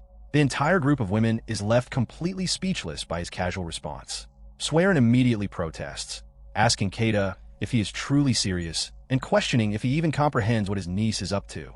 Keita firmly replies that he has absolutely no need to pry into every little detail of her life, explaining that his stance is rooted in his profound love for his family. He declares that he genuinely does not care if she chooses to betray his trust or live entirely off his hard-earned money. He goes so far as to say that if she ever desires a house of her own, he will gladly purchase it for her, and he will happily provide her with a regular financial allowance as well. Keita concludes that if these actions bring happiness to his family, he is completely content with the arrangement.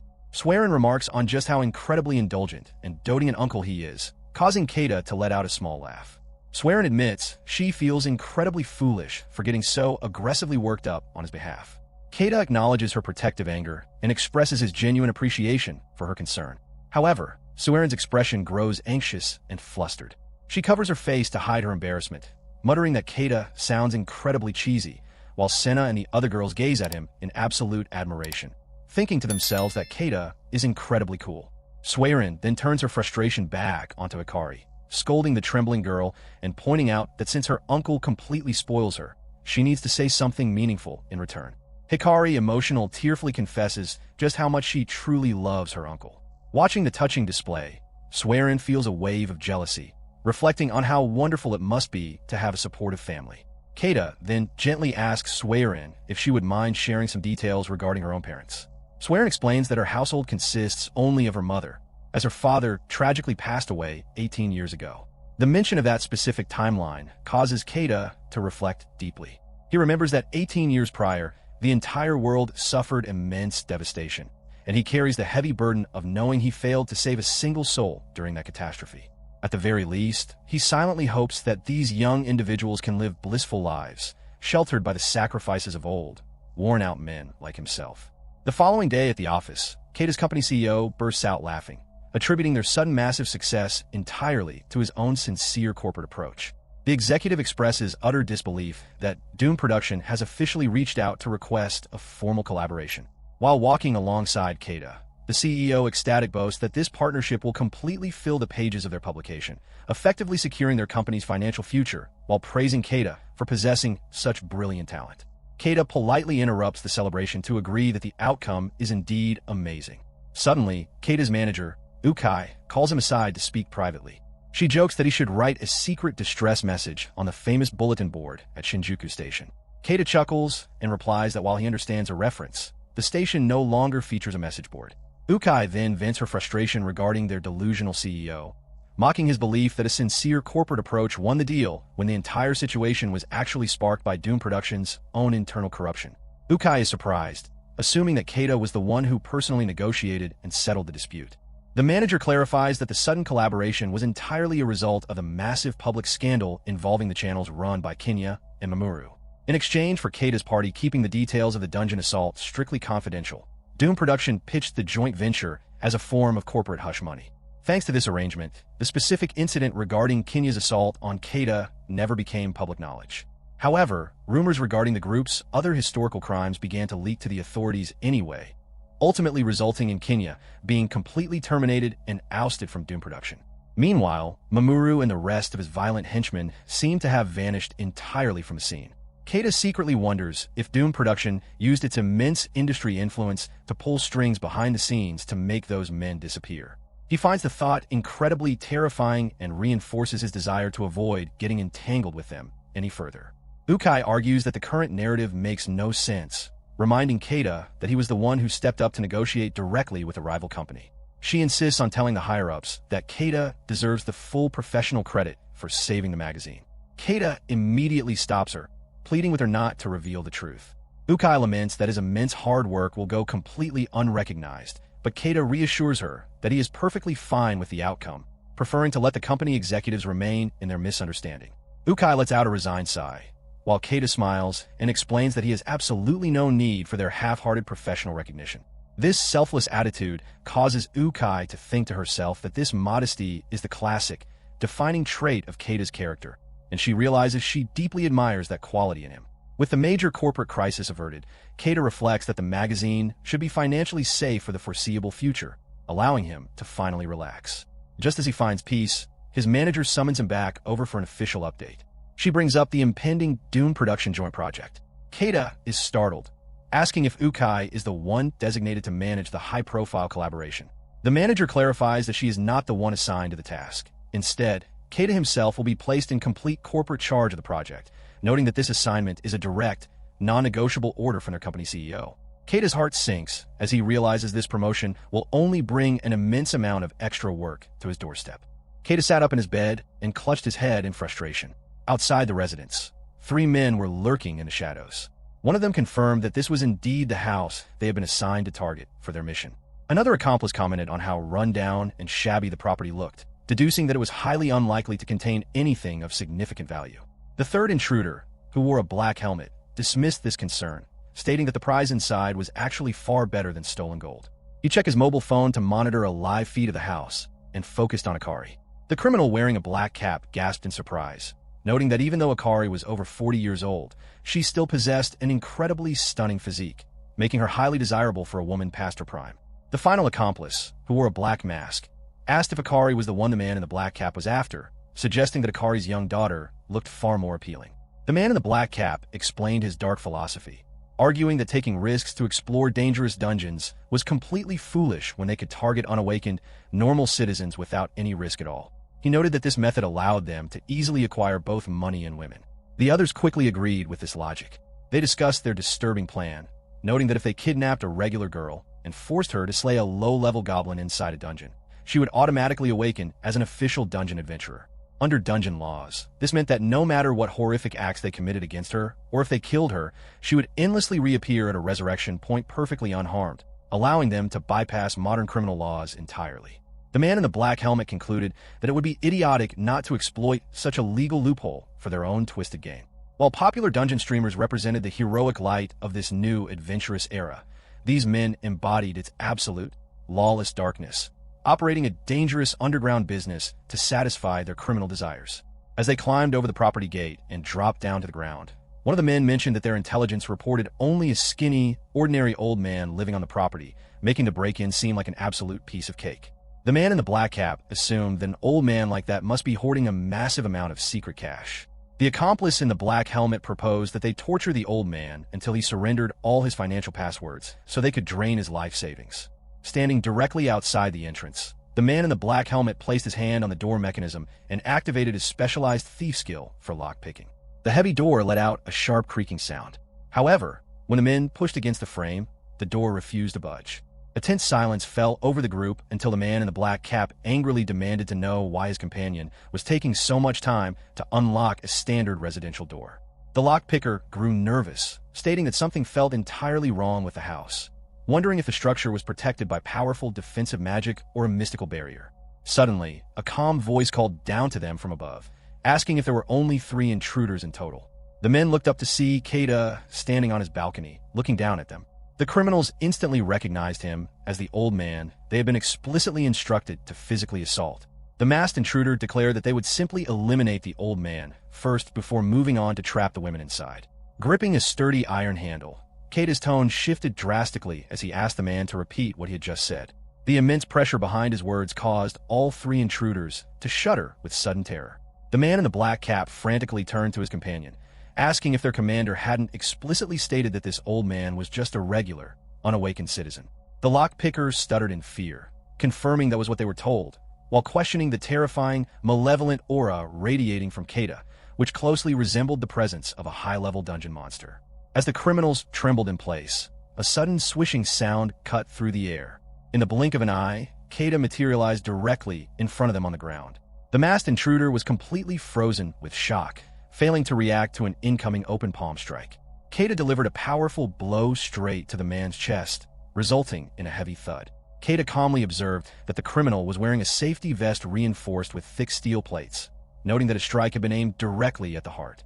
He remarked that since adventurers possess highly enhanced physical durability, the man would survive the blunt trauma, though he would undoubtedly suffer immense pain. Keita then informed the remaining 2 that he was going to call the police, suggesting it would be much easier for everyone involved if they surrendered quietly and waited for law enforcement to arrive. Refusing to surrender, the criminal in the black cap charged forward blindly, screaming that he would murder Keita. Keita effortlessly neutralized the assault by delivering a swift kick directly to the attacker's leg. The bone immediately snapped with a loud crack. Keita openly commented on how fragile the man's body was, mockingly asking if the criminal suffered from a severe calcium deficiency. Terrified by the effortless display of violence, The lockpicker labeled Keita a literal monster and quickly activated a specialized tool that emitted a blinding flash of light. Keita was momentarily blinded by the sudden brightness. Seizing the opportunity, the criminal in the black helmet dashed away at full speed, mocking Keita to his face as he made his escape. However, Keita calmly reached for a nearby baseball bat. With a precise swing, he launched a discarded helmet through the air, sending it flying across the yard until it struck the fleeing criminal squarely in the back. The impact made a loud thud, dropping the man instantly. Keita walked over and asked if the man was still breathing, adding that he had consciously tried to strike him with the absolute minimum amount of force possible. The defeated criminal stuttered in absolute disbelief, accusing Keita of being a secret, elite adventurer and cursing their commander for lying to them about the old man's status. Keita flatly corrected him, maintaining that he was nothing more than an ordinary corporate salaryman who had been rudely awakened in the middle of the night, especially frustrating since he had a full day of office work ahead of him the following morning. The criminal internally rejected this explanation, unable to comprehend what kind of normal office worker could effortlessly demolish a trained thief utilizing advanced skills while wielding nothing but a cheap baseball bat. Suddenly, Hikari burst out of the house, shouting fiercely about a home invasion and declaring that she would eliminate the intruders herself. Hikari followed closely behind, calling out to her uncle and expressing concern over the loud, chaotic noises echoing outside. Keita reassured both of them that he was completely unharmed and advised them to lower their voices so they wouldn't disturb the neighborhood in the dead of night.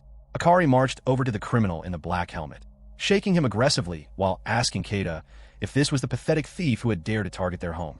Keita explained that the incident appeared to be one of those illegal underground side hustles operated by rogue explorers. Curious, Hikari inquired how her uncle had managed to detect the stealthy intruders while he was fast asleep inside. Keita revealed that their safety was entirely due to a specific ornamental item positioned right by the main entrance. He explained that the decorative wooden bear was actually an incredibly rare magical artifact obtained exclusively from defeating a high-tier boss monster in the deepest layers of the Shinjuku dungeon. The artifact possessed the unique ability to project a massive defensive barrier around a property, while instantly alerting the creator whenever an intruder crossed the perimeter. Keita then thanked Hikari for her past recommendation to display the item prominently. Hikari admitted that she had panicked when she initially saw Keita attempting to throw the valuable artifact into the trash, realizing it was an exceptionally rare find. She suggested that there might be even more highly useful magical treasures hidden away inside the massive piles of junk stored in their warehouse. Keita turned his attention back to the bound criminal, demanding to know why their specific household had been targeted and asking for the true identity of the mysterious commander they had mentioned earlier. The man in the black helmet pleaded for mercy, insisting that he genuinely did not know who the leader was. When Keita questioned if he was simply lying to protect his boss, the criminal nervously swore that he was telling the absolute truth. He explained that the shadowy commander never revealed his actual name or uncovered his face to his subordinates, promising them nothing more than a highly lucrative financial payout for completing the raid. Despite the criminal's lack of information, a clear suspicion regarding the true mastermind behind the ambush had already formed inside Keita's mind. Keita's manager approached him, explaining that she had already received an update from the police regarding the recent incident at his home, expressing that the entire ordeal must have been an absolute nightmare for him. She then asked if Keita planned to state in his official daily corporate report that he was delayed because he had to fend off a group of dangerous underground criminals. Keita admitted that when the situation was put into plain words, it sounded exactly like the wild fantasy of a dramatic teenager. However, since it was the absolute truth, he confessed he had no other realistic way to describe his tardiness. The manager inquired if the intruders were simply motivated by money, quickly adding her suspicion about whether the assault was tied to a direct retaliation from Doki Kenya. Keita agreed that revenge from Doki was highly likely, though he noted that the hired criminals themselves seemed completely clueless about the mastermind's identity. Concerned for his safety, the manager asked if he was truly going to be fine or if he needed to relocate to a new home. Keita reassured her, stating that the local authorities had promised to increase surveillance around his neighborhood, and his sister had already agreed to stay at his residence for the time being. The manager grew anxious, pointing out that even though Hikari held a black belt in martial arts, their adversaries were still rogue adventurers, and she was ultimately just a regular woman. Keita calmly clarified that he had already given his sister strict instructions not to accidentally kill anyone outside of a dungeon and to treat any future attackers gently. This revelation deeply shocked the manager, who realized with astonishment that Keita was actually worried about the physical well-being of the criminals rather than his sister's safety. She then told Keita to reach out to her immediately if any further complications arose, Noting that since the conflict was likely connected to their publication work, she wanted to assist him in any way possible. Keita expressed his gratitude for her support and stepped out of the office room. As he walked out, Ukai was waiting nearby and immediately intercepted him. She suggested that if he was genuinely considering moving to a safer location, her own apartment complex featured advanced self-locking security doors and currently had several open vacancies. Keita thanked her for the thoughtful recommendation, but his attention was quickly captured by the strange object she was cradling in her arms. He curiously inquired if she was holding a regular stuffed animal. Ukai asked if he wanted to know more about it, proudly revealing that the object was actually a highly advanced, cutting-edge artificial intelligence robot, emphasizing how adorable it was. Keita cast a questioning look toward his manager, who quickly intervened to clarify that the incredibly expensive device did not belong to her.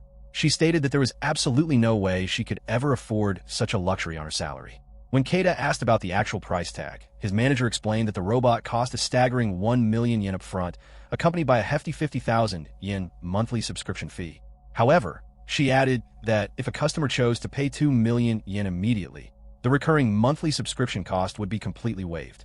Both Ukai and Keita were visibly paralyzed with shock upon hearing the astronomical 2 million yen figure. Looking closely at the charming robot, Keita thought to himself that the outrageous price was definitely not cute at all. The manager explained that because their publication contract with Doom Production had been finalized, an additional corporate loan was approved and the necessary hush money was paid out. Consequently, their company CEO had instantly gone on a wild spending spree using the newly acquired corporate funds. Keita complained that if the company suddenly possessed that large amount of money, the executive should have allocated those funds toward their own department's tight operational budget. He reminded his manager that just a few days prior, the CEO was desperately claiming the business was on the absolute brink of total bankruptcy, yet he was now throwing money away on luxury items. The manager fully agreed with his frustration, but noted that since he was the highest-ranking executive, she had no power to criticize his spending habits. Shifting back to their pressing business responsibilities, the manager asked Keita how his official corporate meeting with the representatives from Doom Production had turned out. Keita visibly trembled with stress before answering that the discussion had gone so incredibly well that their department was now completely doomed. He explained that the young executive placed in charge of the project by Doom Production was an exceptionally driven and highly competent professional who had brought a massive list of business proposals to the table. The executive suggested a complete and aggressive overhaul of their main flagship magazine, Adventure Stance, proposing that they leverage their network of famous, top-tier streamers to rebrand the publication as official fan merchandise for Doom Production. Keita dumped a heavy stack of documents and prototypes onto the desk, explaining that the items were the new project outlines and merchandise samples. The plan involved launching a completely revamped monthly issue and drastically expanding their retail distribution channels by including exclusive bonus collectibles with every single magazine purchase. The manager gasped in surprise at the sheer scale of the plan. Keita continued detailing the project, explaining that they would also be formatting and serializing brand new comic books and light novels directly based on the real-life personas of the streamers, with concrete future plans to expand into both digital ebooks and traditional print publications. The manager frantically tried to interrupt him, begging him to slow down as she processed the massive workload. Keita added that their own department would be entirely responsible for making all the necessary corporate arrangements to execute these goals. Ukai was initially amazed by the news, commenting that the massive project would undoubtedly generate an incredible amount of corporate profit. Suddenly, an intense, heavy silence fell over the room as Keita stared blankly into space. Confused by the abrupt quietness, Ukai asked what was wrong, but neither Keita nor the manager responded to her. She nervously tried to get their attention again, but Keita merely stood frozen, completely overwhelmed. He finally began to mutter in a defeated tone, listlessly checking off the endless new responsibilities that had been dumped on his shoulders. He realized he would now be personally forced to handle complex contract negotiations with temperamental, high-profile streamers, host expensive business dinners to keep them satisfied, and accurately convey all of their specific, demanding requests while completely taking over the grueling daily responsibilities of the company's entire sales department. In addition to those heavy burdens, they would be forced to make stressful, last-minute textual adjustments right before tight print deadlines, as well as replacing promotional photographs on demand regardless of the hour or the day of the week. They would also need to directly handle relentless sales calls to various bookstores, manage manufacturing factories for the massive merchandise productions, and closely coordinate with professional illustrators and prototype sculptors. Because their publication operates on a strict weekly schedule, all of these grueling tasks would come rushing at them without a single moment of rest. Keita listlessly asked the room how they could possibly expect their small sales department to handle this massive corporate operation all by themselves. Ukai froze in place before exclaiming that executing such an enormous plan was completely impossible. Keita's manager looked at him grimly, warning him that he should absolutely not expect to leave the office on time for the foreseeable future. Keita stared blankly at the expensive AI robot on the desk, watching it squeak and spin around in circles as he silently calculated that he might only have 1 or 2 weeks of endurance left inside him. 2 weeks later, the office clock continued to tick away late into the night, and Keita was still trapped at his desk working under the bright fluorescent lights. He realized with deep exhaustion that he had not been able to return to his own home in 3 consecutive days, feeling as though the intense labor was physically killing him. Suddenly, his mobile phone began to buzz, displaying an incoming call from Hikari. When he answered, his niece asked if he was doing all right and joked about whether he was even still alive. Keita replied in a weak tone that he was barely surviving, though he believed he might finally be able to leave the office and make it back home later that evening. Hikari noted that his voice sounded completely drained of life, comparing him to a wandering zombie, and she earnestly questioned if he was truly fine under such immense professional stress. Keita explained that while their daily workload had easily increased tenfold, their corporate staffing levels remained completely unchanged, leaving him with absolutely no time to sleep. Hikari warned him that he was going to completely ruin his physical health at this rate, begging him to take a temporary break from the office. Keita glanced over at his supervising manager before replying that pausing was simply not an option for him, and he then shifted the topic to ask how things were going back at the house. Hikari reassured him that local police officers were coming by to check on the property every single day, and high-level adventurers from the neighborhood vigilante group seemed to be keeping a constant watch on the streets as well. Keita noted that since 2 full weeks had passed without any further incidents, the local security alert level would likely be lifted very soon, advising Hikari to remain extremely cautious on her daily commute to and from school. Hikari happily replied that she felt incredibly cared for by his constant worrying. She then brought up a specific residential listing she had noticed on a real estate application, asking her uncle if he was genuinely suggesting that she should pack up and move away. She flatly rejected the idea, stating that there was absolutely no way she would ever agree to be separated from him. Keita argued that because their current home address had been thoroughly exposed to dangerous criminals, remaining there posed a major ongoing safety hazard for the family. However, Hikari remained completely firm in her refusal, declaring that she would never leave him to live all by himself, and stating that her decision was entirely non-negotiable. Keita accepted her stubborn response, feeling deeply touched in his heart by his niece's fierce loyalty and affection. At the same time, he realized with a sense of dread that as long as this brutal office work completely consumed his life, he lacked the time and energy to properly relocate and protect his loved ones, feeling as though invisible corporate chains were binding him to his desk. Hikari asked one more time if he would truly be able to make it back to the house tonight, pleading with him to keep his mobile global positioning system activated so she could track his safety. Keita promised that he would, but mentioned that he wanted to drop by a quiet area first to clear his crowded mind after work, meaning he would likely arrive quite late. Hikari agreed to the plan, cheerfully telling him that she would make sure a hot bath and a fresh dinner were waiting for him the moment he stepped through the door, no matter what time that turned out to be. Keita thanked her warmly, admitting that her support was a massive help to him. Meanwhile, back on Hikari's computer screen, she was privately reviewing an unreleased behind-the-scenes video clip of the legendary Shinjuku batter. The video analytics showed it had gained 59,000 views since she uploaded it 5 days prior, and the public comments section below was filled with noisy speculation from anxious internet users. One viewer questioned why there was still no official content update, while another openly wondered if the mysterious old man had actually passed away. Other commenters debated whether the Shinjuku batter was truly dead, with some users pointing out that while adventurers routinely reappear at a resurrection point inside dungeons, dying in the real world was entirely permanent. Another comment concluded that the mysterious hero must have met his end outside of a dungeon due to extreme occupational overwork, offering a respectful rest-in-peace message, while a final user remarked that the man had gone completely missing and was undoubtedly deceased by now. Hikari sighed to herself, knowing very well that Keita was simply trapped working late at his regular day job, but she felt stressed that the internet community was rapidly concluding the Shinjuku batter had vanished from the earth.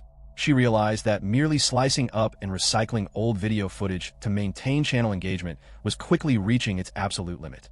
Elsewhere in an unknown location, a brooding man was staring intensely at that exact same internet video on his own screen. He muttered darkly to himself, demanding that the elusive fighter stop hiding and come out into the open. Refusing to believe the online rumors of the hero's demise, the challenger declared that he would personally track the Shinjuku batter down and defeat him in combat, just to prove to the entire world that he was the absolute strongest warrior alive. One of Doom Productions' most famous elite groups was a trio of top-tier streamers known to the public as the Blueberry Paladin, or Blupera for short. This incredibly popular unit consisted of 3 skilled adventurers from the agency named Kajaniko, Soma, and Kurinai. Originally, Soma and Kurinai performed as a simple duo, but their fame skyrocketed to unimaginable heights the moment Kajaniko joined the team. The upcoming relaunch issue of the magazine, Adventure Stance, had generated a massive amount of public interest because it was set to include an exclusive, limited edition Blupera figurine as a bonus gift. Keita clicked his computer mouse to check the manufacturing metrics, noting that while their minimum required printing order had been locked in at 12,000 copies, the online pre-orders had vanished and sold out almost instantly. Looking at the data, Keita's manager reflected on how vast the commercial difference was compared to their past work with a lesser-known group like Vergood. She remarked to Keita that the sheer drawing power and influence of industry-leading streamers existed on an entirely different level. Keita added that the vast majority of the available copies were unfortunately being hoarded by automated online resellers, leaving social media platforms flooded with cries of despair from genuine consumers. As a result, their office was currently being inundated with bitter complaints from angry fans. The manager admitted that she had a bad feeling this would happen. Ukai chimed in to explain that the situation was even worse because the bonus figurine was being distributed randomly across 3 distinct character variations, which was fueling a massive resale frenzy online.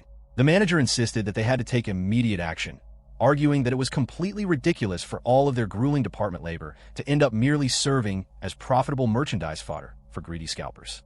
Keita turned the discussion toward their operational progress, asking Ukai how the editorial department was managing its current tasks. Ukai suddenly burst into tears, crying out that the entire project was completely doomed and hopeless. She explained that Kajaniko was fiercely objecting to the planned photo shoot intended for the magazine's opening multi-page spread. Sobbing heavily, Ukai explained that their production schedule was already packed incredibly tight, and she was completely at a loss for what to do next. The manager asked for clarification on why Kajaniko was resisting the shoot, to which Ukai explained that the streamer was throwing a massive tantrum because he found the creative concept deeply embarrassing. The idea called for a cross-dressing cosplay theme. The manager commented that the concept was certainly a bold and daring creative choice, admitting that she personally would love to see the final results. Ukai enthusiastically agreed with her assessment. The manager noted that while cross-dressing was a classic and proven marketing trope, it was only natural for a young man to feel a high amount of initial psychological resistance toward it. Ukai mentioned that she had truly believed it was a great pitch, especially since the executives at Doom Production had readily given the idea their official green light. However, she suggested that to save the project, they might need to play it safe and pivot to dressing the streamers in casual attire or standard school uniforms instead. The manager sighed, noting that while it was a great shame to lose the original concept, there was simply nothing they could do to force the talent. Watching this interaction, Keita thought to himself that everyone has their own personal preferences. Even though his manager clearly harbored a secret fondness for cross-dressing boys, he possessed the professional decency to keep his mouth shut about it. The manager then redirected her focus toward the scalping crisis, asking Keita if he believed the ongoing resale problem could be effectively solved by simply increasing their overall manufacturing and production volume. Keita replied that expanding production would certainly help, but he suggested that a superior alternative would be to switch entirely to a made-to-order manufacturing system, at least for the specialized figurines. The manager closed her eyes tightly and resolved to go directly to the executive suite to negotiate an increased budget with their supervisor. She noted that doubling their printing and toy production would obviously require them to hire twice as many staff members. Otherwise, the current team would literally die from physical overwork. She ordered Keita to accompany her to the meeting. They marched straight into the CEO's private office, but the current executive flatly rejected their request, stating that it was absolutely out of the question. The CEO coldly argued that hiring additional personnel would directly cut into the company's net profit margins, patronizingly asking the 2 managers if they understood basic business economics. Keita's manager was visibly shocked by the blunt refusal. The CEO asserted that their department already possessed a perfectly sufficient number of staff members, suggesting that the team simply wasn't trying hard enough or applying enough effort to their daily tasks. The manager fiercely pushed back against the insult, stating that there was absolutely no way they could work harder, as the current team was barely keeping the publication afloat by sacrificing all of their personal days off and putting in grueling overtime hours every single day. The CEO brushed off her concerns, stating he was completely confident they would find a way to pull through the crisis, mockingly adding that they clearly still possessed plenty of extra energy if they were able to march into his office and complain to him in person. As Keita stood there listening to the heartless lecture, his mind began to contrast this man with the firm's previous leader. He fondly remembered a time years ago when he had to apologize for being absent from work for an extended period due to a major crisis. The former CEO had warmly told Keita not to worry about the lost time at all, expressing that after Keita had been dragged into that horrific dungeon disaster, he was just profoundly grateful that Keita had managed to make it back to the surface alive. The old boss had explicitly told Keita how deeply thankful he was for his safety, and he had even continued to pay Keita's full salary throughout his entire absence, topped off with a generous financial get-well bonus. Keita realized that the only reason he had chosen to remain loyal to this specific publishing company for all these years was because of the profound kindness and respect the former CEO had shown him back then. Yet, as he stared at the greedy and arrogant executive currently sitting in front of him, the present CEO added a final, condescending remark, stating that simply having a job in this economy was a grand privilege they should be grateful for. The current executive continued his lecture, self-righteously asserting that it was only natural for employees to dedicate themselves entirely to their company as their number one priority in life. Listening to these words, Keita felt a surge of rage and seriously considered whether he should just physically beat the arrogance out of the man. Sensing his dangerous shift in mood, Keita's manager quickly gestured for him to restrain himself and hold back his anger. Forcing his emotions down, Keita tightly clenched both of his hands behind his back and calmly gave his compliance to her silent command. The manager then turned her attention back to the CEO, firmly explaining that under their current constraints, their department was nowhere near meeting the strict operational standards demanded by Doom Production. She warned him that if they failed to deliver, the entertainment agency would likely terminate the joint contract entirely and withdraw all of their corporate funding. The CEO gasped in shock, angrily demanding to know if she was trying to threaten him with such a ridiculous claim. The manager smoothly countered that she was merely seeking his superior management expertise to solve the issue. Unwilling to face the reality of the situation, the CEO simply looked away in silence, prompting the two managers to officially excuse themselves from the office. As they walked down the quiet hallway together, the manager told Keita to hold off on physically killing the executive just yet, explaining that she planned to destroy the man socially instead. Keita apologized for nearly losing his temper. The manager revealed that she had secretly recorded the entire conversation on her device, just in case, though she admitted it might not serve as ironclad evidence in a court of law since it was an unauthorized hidden recording. Keita remarked that the audio was essentially just a definitive proof of the executive's sheer stupidity rather than an explicit criminal act. The manager agreed, but noted that the recording was more than enough to report the CEO to the Labor Standards Office for multiple workplace violations, confidently stating that the man was definitely guilty of mistreating his staff.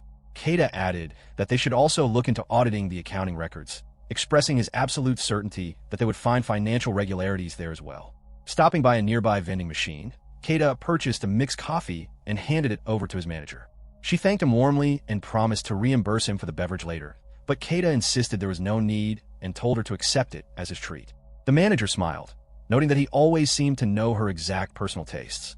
Keita reasoned that because their office desks were positioned so close together, he had easily picked up on her daily habits over time. Secretly, Keita felt a wave of sympathy, reflecting on how his manager was just as much a victim of this toxic corporate environment as anyone else, and he realized their publishing firm was in serious jeopardy. Later that evening, the workday finally came to a close, and Hikari bid Keita a pleasant night as she prepared to leave. Keita wished her well in return, telling her that he would see her at the office tomorrow. Walking away from the building, Keita internally noted that he was completely starving and desperately wanted nothing more than to sleep in his own bed after taking a long, relaxing bath. However, he realized he could not simply go home in his current state of mind. The immense, pent-up corporate stress from the past few weeks was completely overwhelming him, and he knew he needed a proper outlet to release all of his pent-up frustration before he could truly rest. To clear his mind, Keita traveled to the deeper, highly dangerous territory of the Shinjuku dungeon, specifically entering the level 140 border zone. As he stepped into the dark cavern, he quietly mumbled to himself that he had deeply missed this environment, feeling an immense sense of satisfaction at finally making it back to the depths after being away for so long.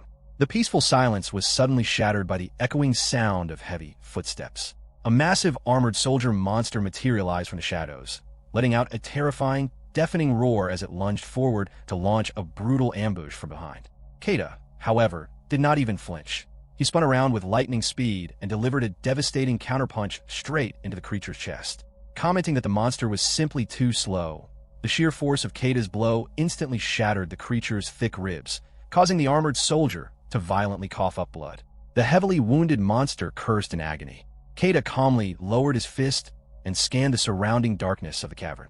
Looking toward the hidden corners of the rocky terrain, he called out to the figures lurking in the shadows, announcing to the hidden observers that he could see them perfectly clear.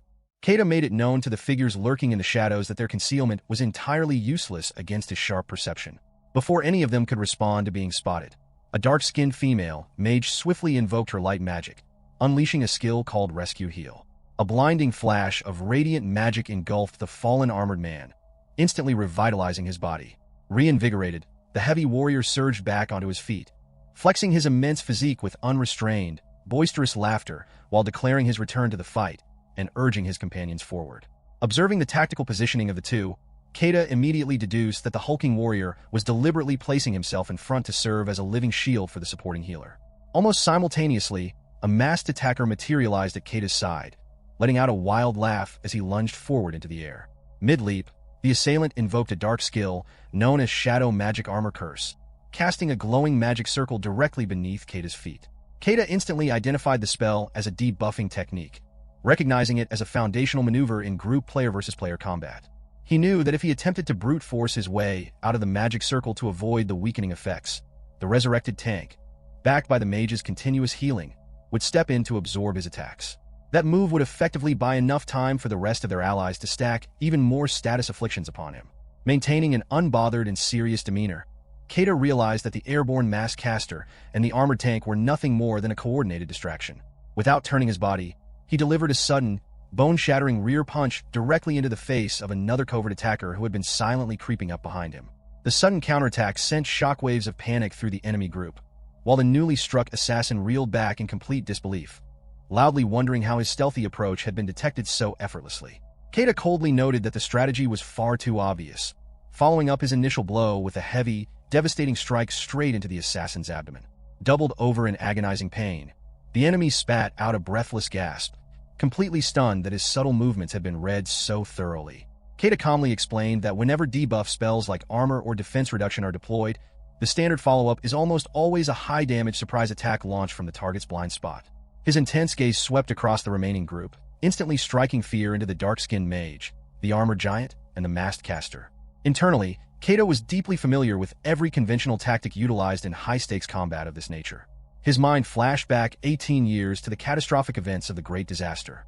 During that terrifying era, monsters flooded the city streets and unleashed utter chaos, forcing newly awakened adventurers to hone their survival instincts through brutal, lawless skirmishes against other human survivors for basic resources, money, and supplies. His flawless combat instincts were not built from casual entertainment, but were the brutal byproduct of enduring a literal hellish player-versus-player reality. Shifting his weight to drive his momentum forward, Keita declared that this encounter was far from a harmless game, delivering a brutal, full-force kick squarely to the stealth attacker's head. The crushing blow left the man's face severely battered, knocking him completely unconscious in an instant. Standing firm amid the tension, Keita casually adjusted his glasses and took stock of the situation. He pointed out that one of their allies was now standing on the precipice of death and desperately required immediate healing, directly challenging the remaining attackers on whether they truly possessed the resolve to continue their assault. The surviving group froze, paralyzed by hesitation and growing dread. Suddenly, the tense silence was broken by slow, deliberate applause as a new figure made his presence known. The newcomer's entire body crackled and glowed with an intense, surging energy. This man was Leo Shishido, a high-profile content creator boasting over 100,000 subscribers. Clapping arrogantly, Leo praised Keita, referring to him as the legendary Shinjuku batter and admiring his impressive combat prowess. Keita immediately recognized that the man had confused him for someone else. He was aware of a prominent streamer whose online persona and physical appearance heavily overlapped with his own, a constant misunderstanding that frequently annoyed him to the point of wanting to confront the individual directly if they ever crossed paths. Leo proudly introduced himself as a platinum-ranked adventurer and former professional heavyweight boxer, questioning whether Keita recognized his stature. In truth, Keita had never possessed any interest in combat sports or televised fighting, rendering Leo's professional fighting history entirely unfamiliar to him. However, as he scrutinized the man's features, a memory clicked into place. He recalled seeing that arrogant face flagged on the live streaming industry's high-risk watch list. Leo Shishido was the notorious leader of the controversial streamer group known as Jailbreak, widely infamous across the platform as the villain boxer and a notorious troll creator. Keita directly called him out as the infamous disgraced athlete who had been permanently expelled from professional boxing following severe doping allegations, only to pivot into the adventurer lifestyle. Ever since his ban, Leo had used his platform to relentlessly attack traditional sports organizations for prohibiting performance-enhancing drugs and regulating combat. Joined by a collective of radical followers, Leo actively advocated for absolute, uninhibited combat, regularly engaging in chaotic, rule-free battles against other adventurers inside hazardous dungeon zones. Leo brazenly embraced the label, insisting that his actions were simply a quest to demonstrate pure, unadulterated strength. Clashing his heavy fists together with explosive force, he yelled out that modern sports were absurdly soft for restricting athletes and banning chemical enhancements, maintaining that absolute, unregulated violence was the only authentic way to fight. Suddenly, razor-sharp metallic claws extended from the gauntlets on his fists. Leo taunted Keita, questioning why anyone would refrain from using every available weapon and magical enhancement to maximize their lethality, asserting that concepts like honor and fair play had no place in a true battle to the death. As Leo's surrounding entourage burst into loud, celebratory cheers over their leader's aggressive display, Keita simply stood his ground in silent, mounting annoyance. Leo clenched his clawed fist and boisterously declared himself the ultimate strength, demanding that Keita witness it for himself. Keita calmly dismissed the outburst, remarking on how utterly embarrassing it was for a grown man to spout such childish nonsense. Infuriated, Leo lashed out in anger, but Keita held his ground and reasoned that while debates regarding whether awakened adventurers should participate in professional sports were common, clear boundaries were necessary.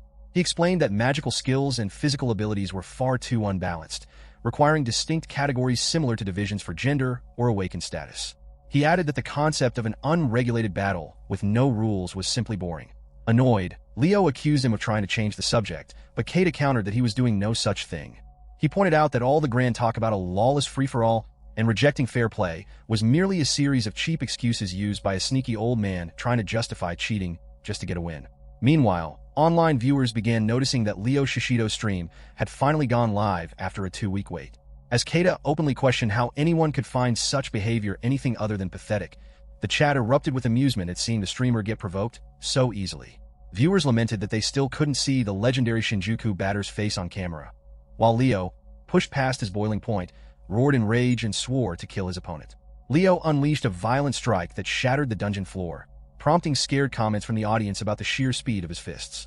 Online commenters commended the staff who risked their lives taking turns monitoring such a dangerous zone, noting how fans had managed to identify the dungeon's exact location through the background scenery and surrounding monsters, even manipulating information behind the scenes so the Shinjuku batter would take the bait. Watching the broadcast from various places, people began debating the fight. A viewer on a laptop admired the strategic setup, while pedestrians tuning in via their smartphones questioned if the man on screen was truly the Shinjuku batter, considering he hadn't used a bat once since the fight began. Another viewer working at a desk countered that no other muscular, suited businessman could possibly fit that description. Over at the Doom Productions headquarters break room, Team Swearin returned from their own dungeon run, where Amazuru alerted Swearin that a stream from the Shinjuku batter's side had just gone live as well. Expressing her excitement and giving a shout-out to his niece, Swearin tuned in, only to grow increasingly irritated by the hostile chat room. Hardcore fans and disgruntled viewers flooded the comments, annoyed by the sudden influx of female supporters in the chat, while others admitted they simply wanted to see a popular figure get crushed and humiliated by Shishido. Leo Shishido was far from weak, a truth made abundantly clear by the single video that had originally thrust him into viral stardom. By combining his signature weapon, a pair of brass knuckles, with his primary physical skill known as Fist Fighter AA, the disgraced athlete could transform his heavyweight boxing blows into hypervelocity, ultra-heavy physical projectiles. With that explosive combination, he possessed enough sheer destructive power to reduce a 4-story building to a pile of rubble in approximately 30 minutes. Observing his opponent's movements, Keita internally acknowledged that Leo was genuinely strong, mentally reinforcing the fact that the man before him was by no means a weakling. Leo suddenly unleashed a sharp, powerful kick, aiming to break through his opponent's defenses. Keita brought his arms up to shield himself from the strike, but the sheer force of the impact swept through his side. Smirking in triumph, Leo celebrated what he believed to be a successful hit, only for his facial expression to instantly twist in agony. The kickboxer collapsed onto the ground, rolling over in pain while crying out in distress. Unfazed, Keita dusted off his clothing and casually inquired if the man was all right. Observing that Leo seemed to be hiding protective shin guards beneath his denim jeans, Keita noted that the man's leg bones likely shattered upon impact, even offering to provide a healing potion. Gritting his teeth in furious disbelief, Leo accused Keita of being a coward who was secretly wearing concealed armor beneath his clothes, claiming that striking him felt impossibly hard. Keita dryly reminded him that he was not wearing any special equipment, pointing out that Leo himself was the one who had insisted on absolute, rule-free combat. Consumed by rage, Leo screamed at him to shut his mouth. High above the ongoing chaotic confrontation, Hikari's invisible familiar spirit hovered silently through the cavernous air, capturing every moment on video. Stealthily following the fight from a safe distance, Hikari whispered into her phone to thank Swearin for reaching out to her so quickly, curious as to how the agency had anticipated Shishido's sudden ambush. Swearin explained over the line that Leo Shishido was infamous throughout the online industry for picking unprovoked fights, prompting their talent agency to constantly monitor his active movements. When the villain boxer publicly declared the Shinjuku batter as his next content target, Swearin had immediately dispatched an urgent warning directly to Keita, though he had not even opened the message yet. Checking her own screen, Hikari felt a wave of anxiety wash over her as she realized her uncle was actively being targeted by such a dangerous, high-profile internet menace. Because the vast majority of direct messages sent to the Shinjuku batter account were unsolicited requests for deep-layered dungeon explorations or channel collaborations, she had fallen into the habit of ignoring incoming notifications entirely. That oversight had left her completely blind to the mounting threat, allowing a dangerous situation to unfold without her knowledge. While reviewing her ignored messages, Hikari found herself wondering why Keita seemed so utterly detached from online attention. She quickly rationalized that because she was secretly recording his dungeon runs without his explicit knowledge, maintaining a layer of distance was the only logical course of action. The mere thought of him discovering her secret filming terrified her, as the possibility of earning his contempt was far more horrifying than any physical dungeon monster. Still, she could not understand why he held such a low opinion of his own abilities, constantly appearing as though he were carrying a heavy, invisible shadow from his past. She wished he possessed a deeper awareness of his incredible talents, hoping that if she could demonstrate his worth through the substantial channel profits he generated, he might finally recognize his own heroism.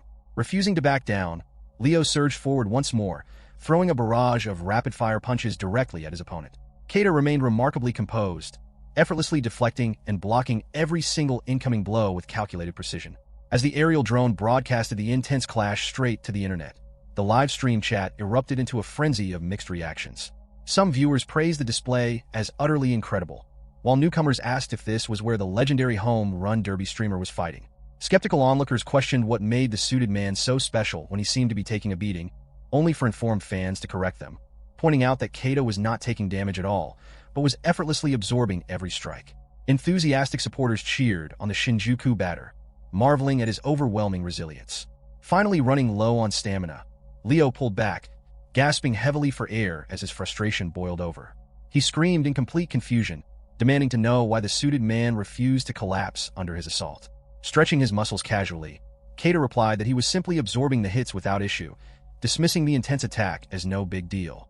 Outraged by the nonchalant response, Leo shrieked in disbelief while Keita let out a weary sigh, shaking out his hands and adjusting his glasses on his face.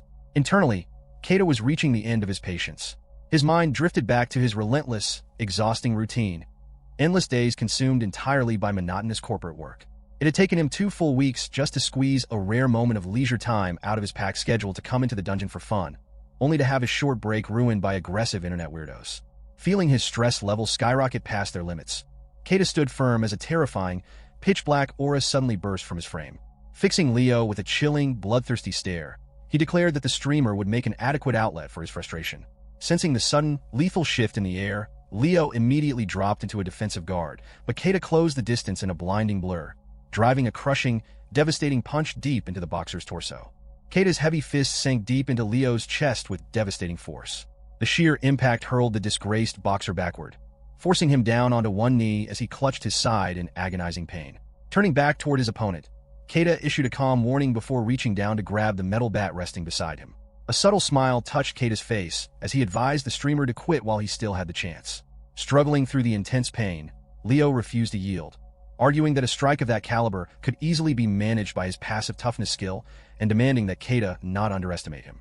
Keita clarified that his warning was not about physical injuries, but about Leo's ultimate fate. He cautioned that if Leo continued down this reckless path as an adventurer, a day would come when he would never return. Keita recounted how, 18 years ago during the Great Disaster, he had witnessed that exact sequence of events unfold countless times. Individuals would awaken to new powers, become adventurers, grow arrogant, and continuously stir up trouble, dying repeatedly until one day, they vanished entirely, failing to return to the respawn point. Watching the live broadcast from afar, Hikari reeled in shock at the grim revelation. Advancing slowly toward the grounded boxer, Keita remarked that simple words likely meant nothing to someone like him, concluding that the only way to convey the lesson was through direct physical force. Leo braced himself in utter shock and growing panic, dreading the terrifying display about to unfold. Keita calmly explained the mechanics of his next move, noting that swinging a bat with sufficient velocity generates a massive shockwave driven by air resistance. With a single fluid motion, Keita unleashed a devastating swing, sending a tremendous blast of pressurized air surging across the battlefield and slamming straight into Leo's face. The violence of the impact launched Leo high into the air, sending him flying across the room amidst a cloud of soaring debris and shattered rock. As he drifted through the dust-filled air, he clung to the belief that absolute freedom meant there were no rules or boundaries holding anyone back. Moments later, his body slammed violently against the solid wall, causing him to cough up a mouthful of blood as the force of the crash settled. As the surrounding smoke slowly began to clear, Keita was revealed standing in the center of the room. Keita strongly felt that keeping adventurer skills separate from regular sports was not merely a matter of preserving old-fashioned tradition. In his eyes, turning athletic competition into a simple contest of skill matchups drained all the genuine fun and meaning out of it. He believed that people should never forget the fundamental power of human growth and the dedicated refining of personal physical technique. To Keita, the very moment someone forgets the natural beauty and effort of human achievement, they completely forfeit their right to talk about the spirit of sports. Meanwhile, the live broadcast of the incident was attracting widespread attention, and the comment section was rapidly filling up with reactions from viewers. A viewer using the name Mr. Know-It-All questioned whether the incredible attack they had just witnessed was merely a practice swing or something akin to a dry fungo drill. Another viewer named Appraisal Team 01 pointed out that, unlike the famous vacuum slash technique used by sword saints, Keita's swing carried no actual sharp cutting properties. Seeing this comment, a user named Wandering Informant expressed genuine surprise at the presence of the Appraisal Team, remarking on how significantly the channel had grown to attract such notable viewers. A viewer named Red Bean Machi chimed in to warn everyone that engaging in close-quarters combat with Keita was practically suicidal, given his overwhelming physical strength. Another curious viewer asked for clarification on what the term matchup game actually meant, begging the experts in the chat to explain the concept to him. Helpful viewers immediately jumped in to clarify that in high-stakes adventure battles, individual skills play a decisive role in determining the outcome. While it was not always as simple as water counteracting fire, the final result of a fight almost always depended heavily on how well specific skills synergized against each other. One viewer noted that for a fighter like Shishido, who relied almost exclusively on close-range physical skills, an opponent wielding a bat like Keita represented an exceptionally difficult and unfavorable matchup. Others quickly agreed with this assessment, continuing to debate whether Keita's devastating hit was an actual activated skill or just raw power. Most concluded that it had to be a skill, as a standard physical swing could never produce such incredible structural destruction. Viewers reflected on the harsh reality that certain physical advantages and skill matchups simply could not be overcome by high character levels or clever strategy alone, concluding that sports were particularly brutal when skill choices heavily dictated the winning outcome. Back on the field, Keita walked deliberately toward the heavily armored man who had been recording the entire scene. Without hesitation, Keita reached down, grabbed the man by his feet, and lifted him completely off the ground. Keita confronted him about streaming the event without ever obtaining permission to do so. The terrified man shook violently in midair, apologizing profusely and explaining that the broadcast was already shut down and that his mobile phone was likely broken from the impact anyway. Accepting this explanation, Keita instructed the man to delete all recorded footage immediately and keep the event completely private, warning him sternly against posting anything on social media. Unknown to Keita, Hikari was secretly hiding nearby, watching the entire interaction unfold. Keita cast a terrifying, lethal glare toward the armored man, making it clear that breaking this agreement would bring severe and painful consequences. Driven to tears by pure terror, the armored man agreed instantly, promising to ensure that Leo was also informed of the strict conditions. Shaking uncontrollably, the man bowed deeply toward the ground in complete submission. Keita let out a weary sigh at the sight, turned his back on the trembling man, and calmly walked away. Elsewhere, watching the live feed from their screens, Hikari, Swearin, and Senna all blushed simultaneously, completely captivated by how effortlessly cool Keita looked during the confrontation. Sometime later, Keita found himself walking alone through the dark passages of a dungeon. As he stepped through the quiet corridors, he reflected deeply on his recent actions. He realized that while knocking out dangerous monsters brought him a clear sense of satisfaction, doing the same to fellow human beings left him with a deeply unpleasant aftertaste and a sense of growing frustration. Pausing in his tracks, he raised his bat and stared at it thoughtfully. He admitted to himself that while knocking out malicious villains felt somewhat justified, there was still a fundamental difference between monsters and human beings. He worried that if he continued down this path, he would eventually turn into nothing more than a mindless, violent brute, especially since receiving fearful apologies and desperate bows from others made him feel intensely awkward. Feeling an overwhelming sense of emotional weight, Keita sat down on the ground, overwhelmed by a wave of lingering disgust. The uncomfortable feeling reminded him of being forced to consume terrible food long past the point of being completely full. He lapsed into absolute silence, lost in his own dark thoughts. Watching her uncle secretly from a hidden distance, Hikari felt a surge of deep concern for his emotional well-being. Eventually, Keita decided to shake off the gloomy mood. He pushed himself up from the ground, forced a bright smile onto his face, and decided that a relaxing visit to the local bathhouse was exactly what he needed to clear his mind. Just as he turned around to head toward the exit, Keita paused for a moment, wondering if he had heard a subtle noise behind him or if his mind was simply playing tricks on him. Deciding it was nothing, he resumed his casual walk. Hiding nearby, Hikari breathed a quiet sigh of relief, reflecting on how remarkably sharp and perceptive her uncle had become lately, aware that she had barely managed to avoid being caught. Meanwhile, the chat room on the stream continued to flash with a non-stop stream of incoming comments from viewers across the globe. Recognizing that the situation had finally settled down, Hikari made the final decision to end the broadcast. A short moment later, a formal notification popped up across the screen confirming that the live video stream had officially ended. With the broadcast complete, the narrative shifted its focus entirely away from the dungeon, moving across the vast distance toward the desolate and ancient ruins of Alta, the legendary city at the end of the world. Keita walked alone through the quiet corridors, scanning his surroundings with a critical eye.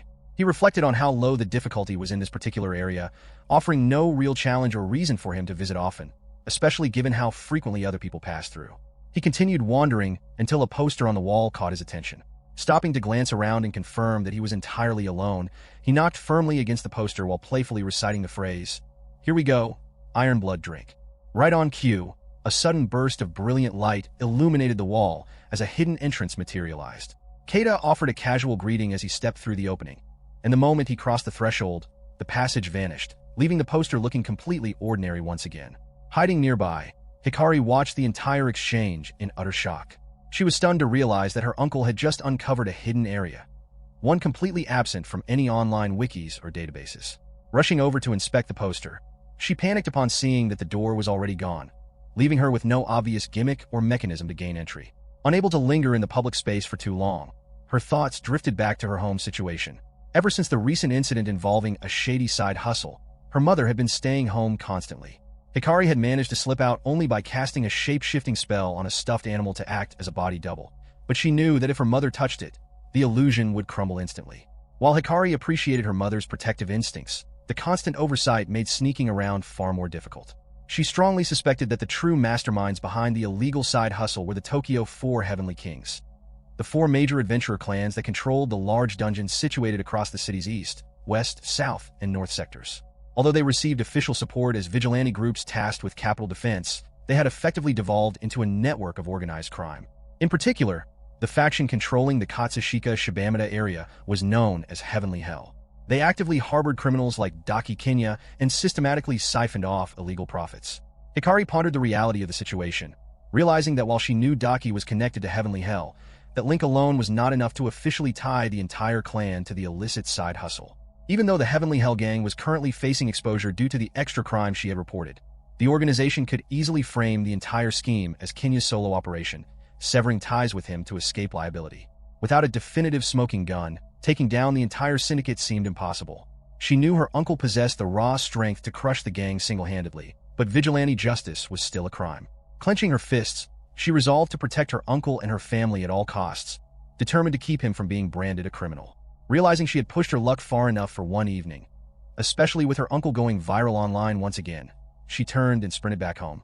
Meanwhile, inside the newly revealed facility, Keita paid a modest fee of 220 yen at the entrance. Slipping off his coat, he noted how entirely empty the space was. The hidden recovery spot he had randomly stumbled upon was actually an old, traditional public bathhouse that had been swallowed by the dungeon and forgotten by time. Because the facility provided no towels or soap, he always had to bring his own supplies from home, which was a minor inconvenience. Pausing for a moment, he examined the towel in his hands and wondered if he had accidentally grabbed his sister's towel by mistake before deciding it was not worth worrying about. After washing himself thoroughly, Keita washed away his fatigue, reveling in the liberating feeling of the quiet facility. He stepped into the steaming hot spring with a contented sigh, feeling the soothing warmth soak directly into his muscles. However, completely unbeknownst to him, a dark, mysterious shadow of a girl was silently towering directly behind his back. Keita was relaxing inside a hot spring, letting the soothing warmth wash over him as his thoughts drifted to the impressive layout of the bathhouse. It was a surprisingly well-equipped and spacious facilities section for men, featuring a slightly smaller secondary tub meant for herbal and yuzu-infused baths, a refreshing waterfall shower, and even an inviting jacuzzi. By contrast, the women's side of the bathhouse suffered from a completely collapsed wall, rendering it entirely unusable. Even so, he had assumed he would be the only occupant at this hour, yet he could not help but feel a lingering sense of alertness. It struck him as deeply strange that the spring water remained consistently hot and crystal clear, despite the total absence of a visible boiler system. Suddenly, the soft sound of someone humming echoed into the room, causing Keita to tense up immediately as he wondered if someone had just walked inside. A young woman stepped into the moist, steam-filled sanctuary, happily assuming she had stumbled upon a completely private bath all to herself. Keita's heart dropped in sheer disbelief as he realized a woman had just entered the room, instantly recognizing the absolute disaster of the situation. The young woman quickly noticed his presence, and the two of them froze, staring at one another in total silence. As he looked closely at her face, a jolt of recognition hit him. He had seen this exact face a million times lately, and he realized with growing panic that she might actually be Kajuniko from Blueberry Paladin. Upon realizing she had been spotted, the girl fell to her feet in complete shock, letting out a startled cry before desperately trying to deny her identity, stammering that he must have mistaken her for someone else. Keita immediately averted his gaze, his mind racing to process the chaotic scene unfolding before him. Worse still, as an employee running into one of their clients' top talents, he knew he was facing an ominous, career-ending disaster where he could easily be accused of sexual harassment through no fault of his own. He knew that Kajuniko was supposed to be a young male VTuber, carefully marketed to the public as a prince-like and dashing young swordsman. Yet here she was, standing in front of him as a girl. Realizing that staying meant total social annihilation, he understood he needed to get out right away before the situation destroyed his life. Keita stood up to leave, prompting another wave of shock from Kajuniko. With his eyes firmly closed to show respect, Keita offered a quick apology for startling her and explained that he would be out of her way in just a second. Having navigated plenty of pitch-black dungeon environments in his spare time, he was confident he could easily navigate his surroundings even without his sight. Peeking up at him timidly, Kajuniko apologized as well, admitting she had never expected to find anyone else in the bath. As Keita prepared to take his leave, she suddenly paused and inquired whether he was the person who had left behind the towels and shampoo sitting in the room. Keita confirmed that he had brought those items about 6 months ago, prompting Kajuniko to apologize sheepishly, confessing that she had been using his supplies the entire time. Keita reassured her that it was fine, asking only that she refrain from turning this awkward encounter into a massive ordeal. Kajuniko reassured him that it had all been an honest accident, and that she bore no ill will since she had failed to check the bath beforehand. Keita explained the heavy anxiety that middle-aged men felt regarding false accusations, noting that being branded a harasser meant complete social ruin. Hearing his candid explanation left Kajuniko temporarily stunned, but her cheeks quickly flushed red as she remarked on what an interesting fellow and true gentleman he was, comparing his mature demeanor to that of the professor. When Keita politely asked her to stop making such misleading statements and step aside so he could leave, she frantically urged him to wait, asking if they could just sit down and talk for a little while. She confessed that this secluded bathhouse was her absolute secret hideout, a hidden gem she had never even shared with her closest friends. Because of that, she felt that encountering him here for the very first time was an undeniable stroke of fate. Keita, now breaking into a cold sweat while keeping his eyes tightly shut, tried to brush off the idea, but Kajuniko refused to drop the subject. Looking past his modesty, she suddenly recognized the distinct bat sitting in the locker room outside and began to ask if he was actually the famous Shinjuku batter. Before she could finish her sentence, Keita swiftly cut her off to deny the claim, insisting she had the wrong person, that he did not stream, and that he was merely an ordinary citizen who visited dungeons purely as a hobby. Determined not to let him slip away, Kajuniko reached out and grabbed hold of Keita's towel, her face blushing bright as she declared that she could not possibly let him leave after he had uncovered her big secret. Keita silently pleaded for his freedom in his head, but despite his best efforts to make a clean escape, he found himself utterly trapped. Teasing him playfully, Kajuniko asked why he would not just open his eyes and look at her while they talked, to which Keita firmly replied that he was keeping them shut simply because he possessed a strong sense of morals. Keita questioned what her underlying motive could possibly be for holding his entire social standing and future hostage in such an absurd situation. Panic-stricken, Kajuniko adamantly denied having any such malicious intention, suddenly blurting out that she was actually a man after all. Keita merely offered a calm, detached acknowledgement, which only frustrated her further as she desperately begged him to say something more, complaining that she had gone out of her way to make a joke to lighten the mood. Keita calmly pointed out her exact words, asking whether her claim meant she was simply a male individual utilizing a female avatar. She quickly retracted her statement, whining that she had just been joking around with him. Taking a moment to unpack the reality of their world, Keita reflected on how all awakened adventurers were constantly enveloped in an invisible, protective force field known as an avatar. This protective field existed as a specialized layer superimposed directly over an individual's physical body, absorbing a significant amount of incoming damage on their behalf. Humanity believed this miraculous power was born directly from the deepest human instinct for survival, the desperate, innate desire to avoid death at all costs. It served to dramatically enhance humanity's inherently fragile ability to survive hazardous environments, meaning that whenever an adventurer sustained a fatal wound while exploring a dungeon, the avatar acted as a total substitute, absorbing the lethal blow and instantly returning the adventurer safely back to their designated spawn point. This protective force field served as an adventurer's ultimate lifeline. Yet the specialized skills required to alter and modify it had only recently become commonplace throughout society. It all stemmed from an unknown, legendary virtual streamer named Isekai, who possessed a unique skill known as avatar sculpting. This extraordinary ability literally allowed the user to sculpt avatars by shaping, manipulating, and coloring raw mana to form an entirely new physical body that the individual could wear like clothing.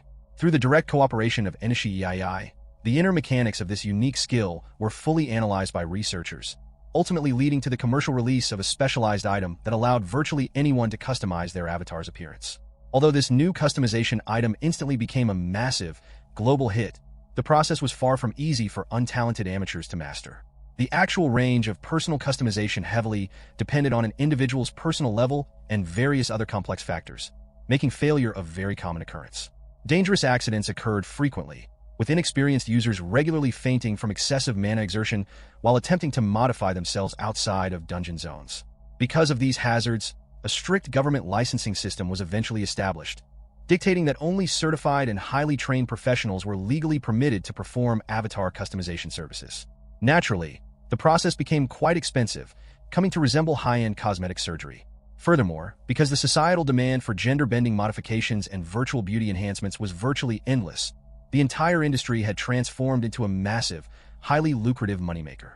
Turning his attention back to the young woman beside him, Keita asked if she was even listening to his explanation. Sinkingly deeply into the water, Kajuniko timidly clarified her true nature, admitting that she was simply a girl who made her living streaming while dressed up and presenting as a guy. Keita could only let out a heavy sigh, uncomfortably noting just how close she had drifted toward him in the narrow bath. Kajuniko tried to explain her complex feelings, confessing that she simply felt like a boy sometimes anyway. She added that because she had never actually experienced romance or fallen in love with anyone yet, she never felt traditional butterflies around boys. However, whenever she looked at other girls, she genuinely found them incredibly cute and felt a strong, protective instinct over them.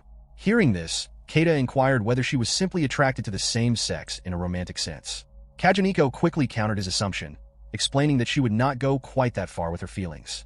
She pondered her own motivations, guessing that she simply enjoyed being fawned over by others or perhaps just possessed a deep, insatiable desire to be universally popular.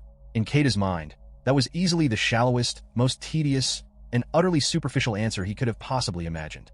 He bluntly asked if her unconventional approach had actually made her popular, to which Kajuniko enthusiastically confirmed that she had become insanely popular beyond her wild expectations. She admitted that while she had only been messing around casually at the very beginning, her persona ended up blowing up way more than anticipated, leaving her in a position where there was absolutely no turning back. Keita pointed out the severe reality of her situation, warning her that if her true identity ever leaked to the public, she would likely be torn to absolute pieces by her massive, passionate fan base of young women. He then asked what her talent agency had to say regarding the whole secret. To his utter disbelief, Kajuniko casually admitted that she had not actually told her agency about her true gender either. Keita recoiled in shock at the sheer recklessness of her secret, internally panicking as to why she would choose to confide such a dark, career-ruining secret in a total stranger like him. Realizing the tight corner he had been pushed into, Keita accepted that he had no choice left but to come clean about his own identity. It hardly seemed fair to keep hiding his background now that she had shared her biggest vulnerability, making them bizarrely intertwined accomplices from this day forward. He could not help but think what a truly terrifying girl she was to entangle him so effortlessly. Connecting the dots, he asked if her secret was the real reason behind the rumors that she was so adamantly against participating in cross-dressing photo shoots for her brand. Kajuniko froze in complete shock, demanding to know how he could possibly possess information that was supposed to be strictly confidential between industry professionals. She frantically asked if he was somehow connected to her talent agency's industry. Keita formally introduced himself as Keita Sato from the sales department at Adventure Book Company, explaining that his direct colleague Hikari had been working very closely with her management team on various projects. Politely bowing his head while remaining in the water, Keita offered a courteous apology, mentioning that since he was merely enjoying his personal time off, he did not have his formal business cards on him, but he nonetheless expressed his gratitude for her ongoing business with his company.